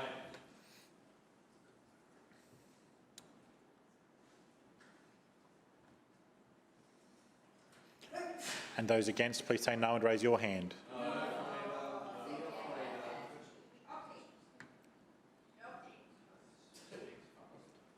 Clerks, please read the result.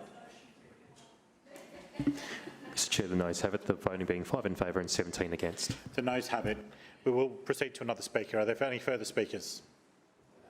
Are there any further speakers at all? Anybody? Councillor Johnston. Goodness me. Thank you, Mr Chairman. I rise to speak on the motion that I have seconded today, and I just want to make some opening remarks. Firstly, that I think it is, very disappointing that the Lord Mayor could not be bothered to be here for the debate. The impact of this project and the adverse consequences for our city are significant, and the fact that he made such a song and dance earlier today about the importance of notified motions and then chooses to be absent from the chamber for such an important discussion reflects poorly on his leadership on behalf of the city. Secondly, the reason that this project is so complicated and difficult for Brisbane is because of the Lord Mayor's political interference in this matter. Now, as the local councillor for one of the areas impacted by this project, the Lord Mayor has flip-flopped all over the shop on the status of Inland Rail, and he has put party politics, before the interests of residents of the city when it comes to Inland Rail. Now, we heard from Councillor Griffiths about the background to the project. I am concerned particularly about the impacts of traffic. The project as it is currently proposed and is supported by the Lord Mayor and all LNP councillors, including councillors whose wards will be directly affected by this project, is that the Inland Rail line stops at Acacia Ridge at an intermodal point, and 1,100 containers of one 1.8 kilometre train are put onto trucks. That's done 87 times a day, and those trucks then are dispersed to their destination. Sometimes that will be the Port of Brisbane. On many other occasions, it will be road transport to their destination. As my ward adjoins Councillor Griffith's ward, and we already have a massive truck problem through Annerley, I am extremely concerned about the impacts of truck movements through the southern and eastern suburbs of Brisbane. It is ridiculous that this project is not considering a port-to-port solution. Which port, I think, is a very valid question and one still to be resolved. But this Lord Mayor is playing politics. We haven't heard a single word publicly other than political gamesmanship from this Lord Mayor about the project. We don't know. We do not know what the air quality impacts of the truck movements, the exhaust will be on our city and on our residences. If there is a tunnel of some 17 to 38 kilometres from Acacia Ridge to the port, are we going to have ventilation stacks every kilometre running through suburban eastern suburbs, spewing out toxic diesel emissions into the eastern suburbs of Brisbane, dramatically impacting on the air quality of the eastern suburbs? Now, I hear Councillor Murphy objecting. This is what his good mate Ross Baster wants. Yes. This is what he wants. What is the impact on this city?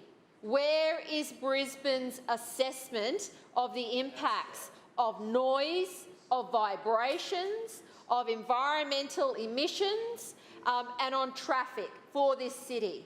What has this city done? The only thing this Lord Mayor has done is latch himself onto the federal Liberal government and support this project in the style that Joby Elkie-Peterson will be proud of all the way with Canberra. That's what he wants to do.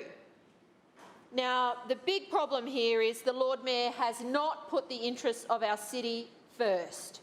We know that there will be between 3,000 and 11,000 additional truck movements per day as a result of this project on Brisbane roads if it proceeds as currently planned.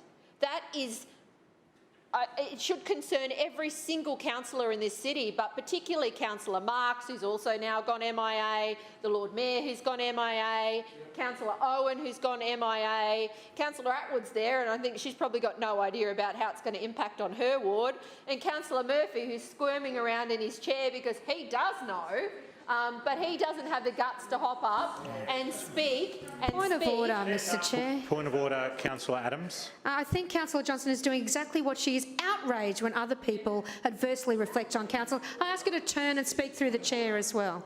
Thank you, Councillor Adams. To make a ruling on the matter, all councillors will address their comments to and through the chair. Councillor Johnston. And absolutely, Mr Chairman, and you know, my call to you is that I think Councillor Murphy should be standing up and telling us his position on this.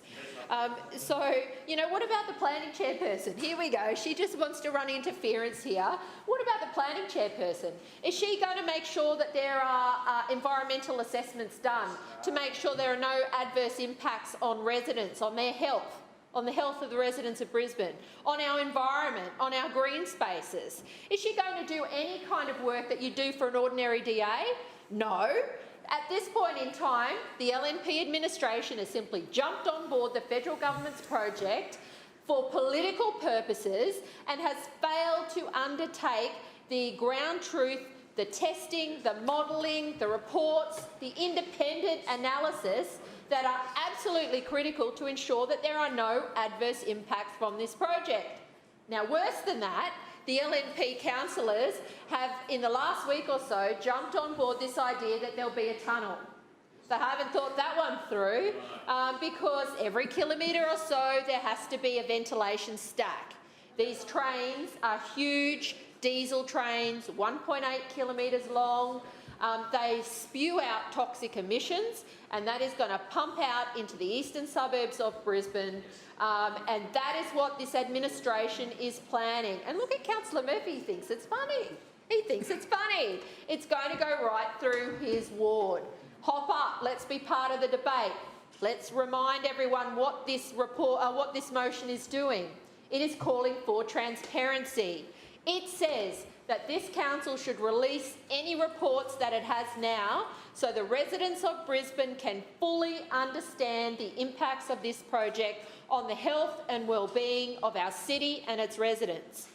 If this council has not done any of those reports, it should do them immediately. Yes. We cannot trust the Australian Rail Track Corporation to undertake this work. We must undertake independent scientific reports to ensure that there are no adverse air quality impacts for Brisbane and there are no adverse traffic impacts for Brisbane.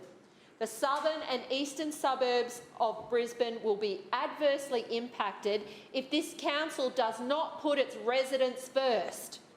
And at this stage, the only thing this council is doing is putting politics first by supporting this project with open arms and without independent scrutiny. Now, no LNP councillors bothered to hop up and speak to this issue, none. And I listened to Councillor Griffith earlier. Certainly, he's asked for a briefing on this, and Councillor McLaughlin told him, yet not our business. This is the biggest infrastructure project that will impact on the state. And what's Brisbane's position? It's cutting a swathe through the southern suburbs. Callum Vale Ward, Runcorn Ward, Doughby Ward, Sunnybank Ward? What's Councillor Wong's ward? Sorry. Yeah, Councillor Wong's ward, Doughby Ward. All of these wards, it's going to go through them.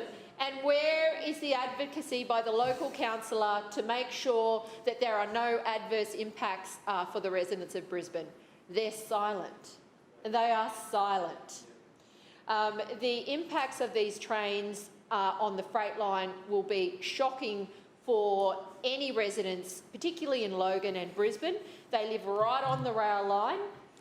But the issue of how traffic gets to the port from the intermodal port at Acacia Ridge could have catastrophic impacts for traffic safety in the southern suburbs of Brisbane, as well as on the health and well-being of Brisbane residents. It is essential that this LNP administration stops playing politics, undertakes the necessary independent assessment of the impacts of the Inland Rail project, comes clean about what it supports, because one week it's like, no, we're not going to have this, we're going to have trucks. The next week, yeah, we'll go back to having a tunnel. Well, I'd like to know which project you're going to support. I'd like to know where you think the ventilation stacks are going to go. I'd like to know what environmental and air quality testing you've done to make sure that no one is going to be adversely impacted. These things need to be done, and they are not being done because this LNP council is more interested in sucking up to their Liberal mates in Canberra than putting the residents of Brisbane first. Further speakers? Further speakers? Councillor McLaughlin. Thank you very much, Mr Chair. I rise to speak on this motion. The sky is falling yet again.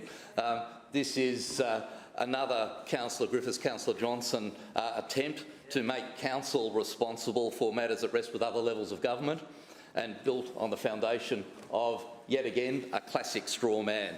And you can see it in the first couple of lines. The motion claims that the Lord Mayor publicly and privately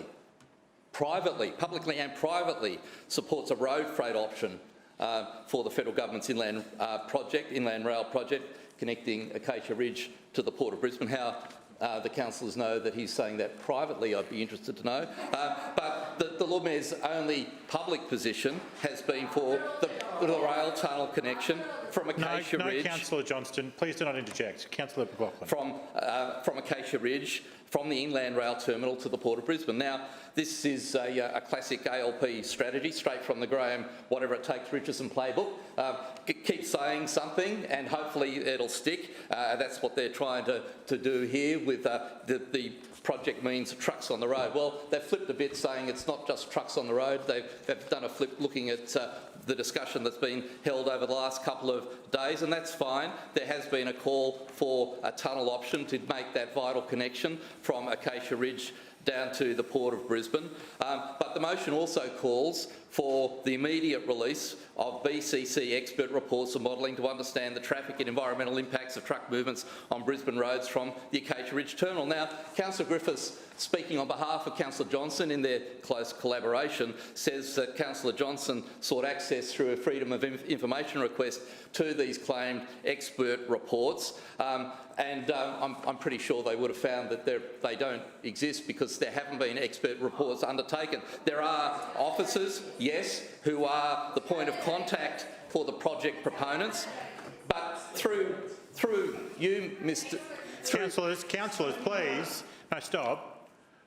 Please allow the speaker to be heard in silence. Councillor McLaughlin. Through you, Mr. Chair, if the councillors have undertaken the research that they said they've undertaken, I'm sure they would have got to the minutes of the Inland Rail ARTC Kangaroo to Acacia Ridge and Bromelton Community Consultative Committee report dated the 3rd of August 2020. Here are the minutes. Did you get to that, councillors, in your research? Through you, Mr. Chair. At item 3, it records an update on actions by the Project Delivery Authority, the ARTC, the Australian Rail Track Corporation, and it says, I quote, ARTC to report back to members regarding progress. Point of order, please, Councillor McLaughlin, a point of order. Councillor Johnston. Yes, Mr. Chairman, I've been told by the CEO that that document is commercial in confidence and I am not allowed to release it in writing. I would love to be discussing all of this in great detail, but I've been told it is commercial in confidence and I am not allowed to release it. Thank you, Councillor Johnston. You made your point. Councillor McLaughlin, is that document, could you please turn your microphone on? Could you please turn your microphone on? The document I have says it's uncontrolled when printed, but it isn't stamped commercial in confidence. It is not? It's not apparently stamped commercial in confidence. All right. We'll move forward with that. These appear to be the minutes of the committee, the consultative committee, which I understand why you wouldn't like to have this on the record, because it makes responsible, clearly who's responsible for dealing with this issue, which is the TMR, Transport Main Roads. That's exactly what it says. The Australian... No, councillors. Councillor McLaughlin. The Australian and Queensland Government's Port of Brisbane Strategic Rail Access Study to assess the future requirements of a dedicated freight rail link between the Inland Rail and the Port of Brisbane says that further planning will be built on the findings of the initial study, and to provide more certainty about the future needs and timing for a dedicated rail freight line, the Department of Transport and Main Roads is now managing the future planning. This goes back to, guess who? It's Minister Bailey. So the TMR is the lead agent for the future planning of what might be done to get freight from the terminal to the Port of Brisbane. So there we have it. This is the process that's underway. What we've said is that we shouldn't be jumping at speculative shadows based on hearsay, which is what we've heard so far today, and there is little point to this motion other than, in terms of transparency, the only transparency here is a transparent attempt to play politics on the issue. As designed for the Kangaroo to Acacia Ridge and Bromelton freight connection progresses, Mr. Chair, Council will certainly work cooperatively with the ARTC to understand what the implications might be for the project and what the implications will be for Brisbane residents. We'll continue to look at what the options are, including tunnel options. That appears to be one of the preferences, but Council will continue to have a role as we advocate for the best possible outcome for the Brisbane community. But one thing for sure, Mr Chair. We won't be spending money needlessly replicating traffic and environmental modelling. That is the domain, as we know, the domain of the TMR and the federal government through their joint committee on this, and we certainly won't be supporting the motion here today. Further speakers? Further speakers? Councillor Griffiths. There you go. Yep. Astounding. Absolutely astounding, but it says a lot about the LNP and their lack of integrity. I find, first off, I find the whole performance of the Lord Mayor wanting today more notified motions. We want to hear, we want to debate, we want to be in here. He's absent. Absent. No leadership, no integrity, nothing. In terms of the city, what's he doing? He's selling it out. There's this big project, a massive project, that is going to have massive impacts on our city. Not just my part of the city, the whole city. And what's this LNP crew doing? They're sitting quiet. They're letting it happen. Councillor Owen's not even in the chamber, and Councillor Owen wants to run federally. Has a desire to run federally, and she's not even in the chamber to voice her opinion. I'm dumbfounded by the level of just game playing that goes on here. Here's an issue that we should be talking about, we should be dealing with, we should be getting into, and yet there's just silence on that side of the chamber. Well, I think what we're seeing here is a sellout to the federal LNP government. And I don't think we're seeing, and Councillor Murphy keeps laughing and giggling. I'm not sure he's playing games over there, but I find it astounding for such a serious issue that someone can sit in the chamber and laugh and giggle. And I found that before when we had the urgency motion. What we are asking here is we're saying release the reports. This is going to have a massive impact on our city. And if we haven't done the reports, let's do the reports. Let's do the environmental reports. Let's do the social reports. Let's do the transport reports. Let's understand how this will impact our city. Let's be fair dinkum with the residents of Brisbane. If we're talking about a tunnel, let them know about the smokestacks.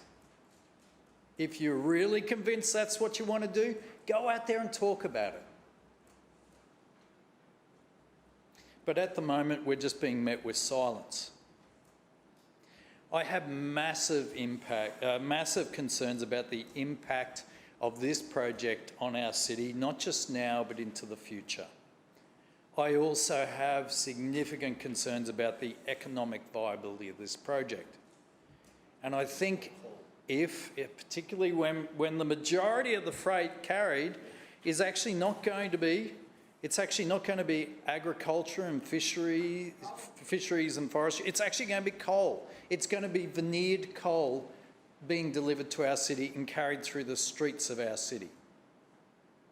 Now, I want to see a project succeed. I think this has got huge potential for our country. But I think just to say, well, it needs to end up in Brisbane mightn't be the best option. And certainly Gladstone is putting its hand up and saying, actually, we have a port. We have rail to a port. We'd like to take this project. Then why aren't we looking at that as another option? Why aren't we looking at that as a way of going forward? Why don't we have some leadership from the mayor of this city in relation to that? Logan City's doing it. Logan City has a gutsy mayor who's speaking up. They have gutsy councillors who are speaking up because they know how it's going to impact their city. Brisbane, we're sold out to the LNP down in Canberra, and it's a project that has real questions on it, environmentally, socially, and from a congestion point of view. That's why I would encourage everyone to support this debate. Thank you. We now put the motion. All those in favour, please say aye. Aye. And those against, please say no. No. The noes have it. Division. Division called by Councillor Johnston and Councillor Cumming. Please ring the bells.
Once again to the resolution, all those in favour, please say aye and raise your hand. Aye. And those against, please say no and raise your hand. No. Clerks, please read the results when you're ready. Mr Chair, the noes have it, the voting being 5 in favour and 17 against. The noes have it. Councillors, are there any petitions? Reminding all councillors that if you do have a petition, please leave it on your table after you've announced it and it will be collected at the conclusion of the meeting. Councillor Allen. Mr Chair, I have two petitions, one requesting Nudgee Beach remain as a dog off-leash area and the other requesting Nudgee Beach be left for shorebirds to inhabit and not be used as a dog off-leash area. Councillor Cassidy. Thanks, Chair. I have a petition on behalf of Councillor Cook requesting Council install a basketball half-court in Laverack Park, Camp Hill. Councillor Cunningham. Yes, thanks, Mr Chair. I have a petition requesting Council support off-road cycling facilities in Cooperoo Common and Whites Hill Reserve. Councillor Hammond. Thank you, Mr Chair. I have a petition, something unusual, requesting upzoning in the area in my ward. For any further petitions? May I please have a resolution to receive them? Mr Chair, I move that the petitions as presented be received and referred to the committee concerned for consideration and report. Second. It's been moved by Councillor Landers, seconded by Councillor Strunk, that all petitions as presented be received and referred to the committee concerned for consideration and report. All those in favour, please say aye. Aye. Those against, please say no. The ayes have it. Councillors, I remind you before we move to general business that if you've not signed the book, it is here in front of me. Please sign the attendance register. Before you leave, councillors, general business. Are there any statements required as a result of an Office of the Independent Assessor or Councillor Ethics Committee order? No. There being none. Are there any other matters of general business? Councillor Hammond. Thank you, Mr Chair. I think I was too quick to my feet. I definitely don't have anything to apologise for. I want to raise and speak about a few issues that have, or events that have been happening in the Marchant Ward over the last week. First of all, I would like to say a very big congratulations to Gayleen and Peter for their 50th wedding anniversary that they celebrated in the ward on Saturday. I was greatly honoured to be invited to the morning tea, which I certainly did drop in and give my congratulations to Gayleen and Peter. Something that I will never get to. My first marriage was 11 years and I think I'll be too old for my second marriage to reach the 50 years. So I do take my hat off to people who have that much love, commitment to each other to last the distance of 50 years. Another thing I'd like to speak about is the movies in the park. Marchant Ward had a movie in the park last weekend at Burnie Bray Park, a new area of Marchant Ward that I have picked up. And the name of the title, I think you'll get a gist of what's happening in my ward at the moment. Thank you, Anthony, in my ward, was Dog's Way Home. It was a huge success. It was the first movie in the park back in Marchant Ward for over a year, and it was great to see the community embrace the event.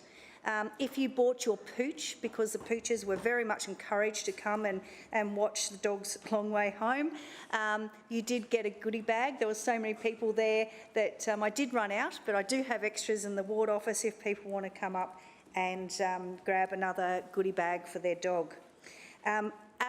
Inner North Lions, thank you so much for giving up your time and doing the sausage sizzle. They sold out before the movie started. That's how successful the movies in the park were on Saturday. It was a sprinkle of rain, but that was a little bit refreshing. We all enjoyed that. Next weekend, again, thank you, Anthony, in my office. Next weekend is the Queen's Corgi. So there's definitely a dog theme happening in Marchant Ward with their movies in the park, and you will get a prize because we're asking people to come on down, dress up as your favourite royal, and the person who dresses up as their favourite royal will raise a prize. I will say I will not be dressing up as Meghan Markle. I'll leave that to somebody else who may support her. So we again encourage people to come down, enjoy the movies in the park. They are a fantastic way of meeting your neighbours, getting the community together and just seeing the community spirit. Barrule Scouts, I know you'll do the Marchant community proud with your efforts of doing the sausage sizzle on the weekend and also hamburgers. So any residents, if you want to come down to the best ward in Brisbane, please come on over to Huxtable Park, bring a blanket and enjoy the evening. Thank you. Further speakers? Any further speakers at all? Declare the meeting closed. Good night, everybody.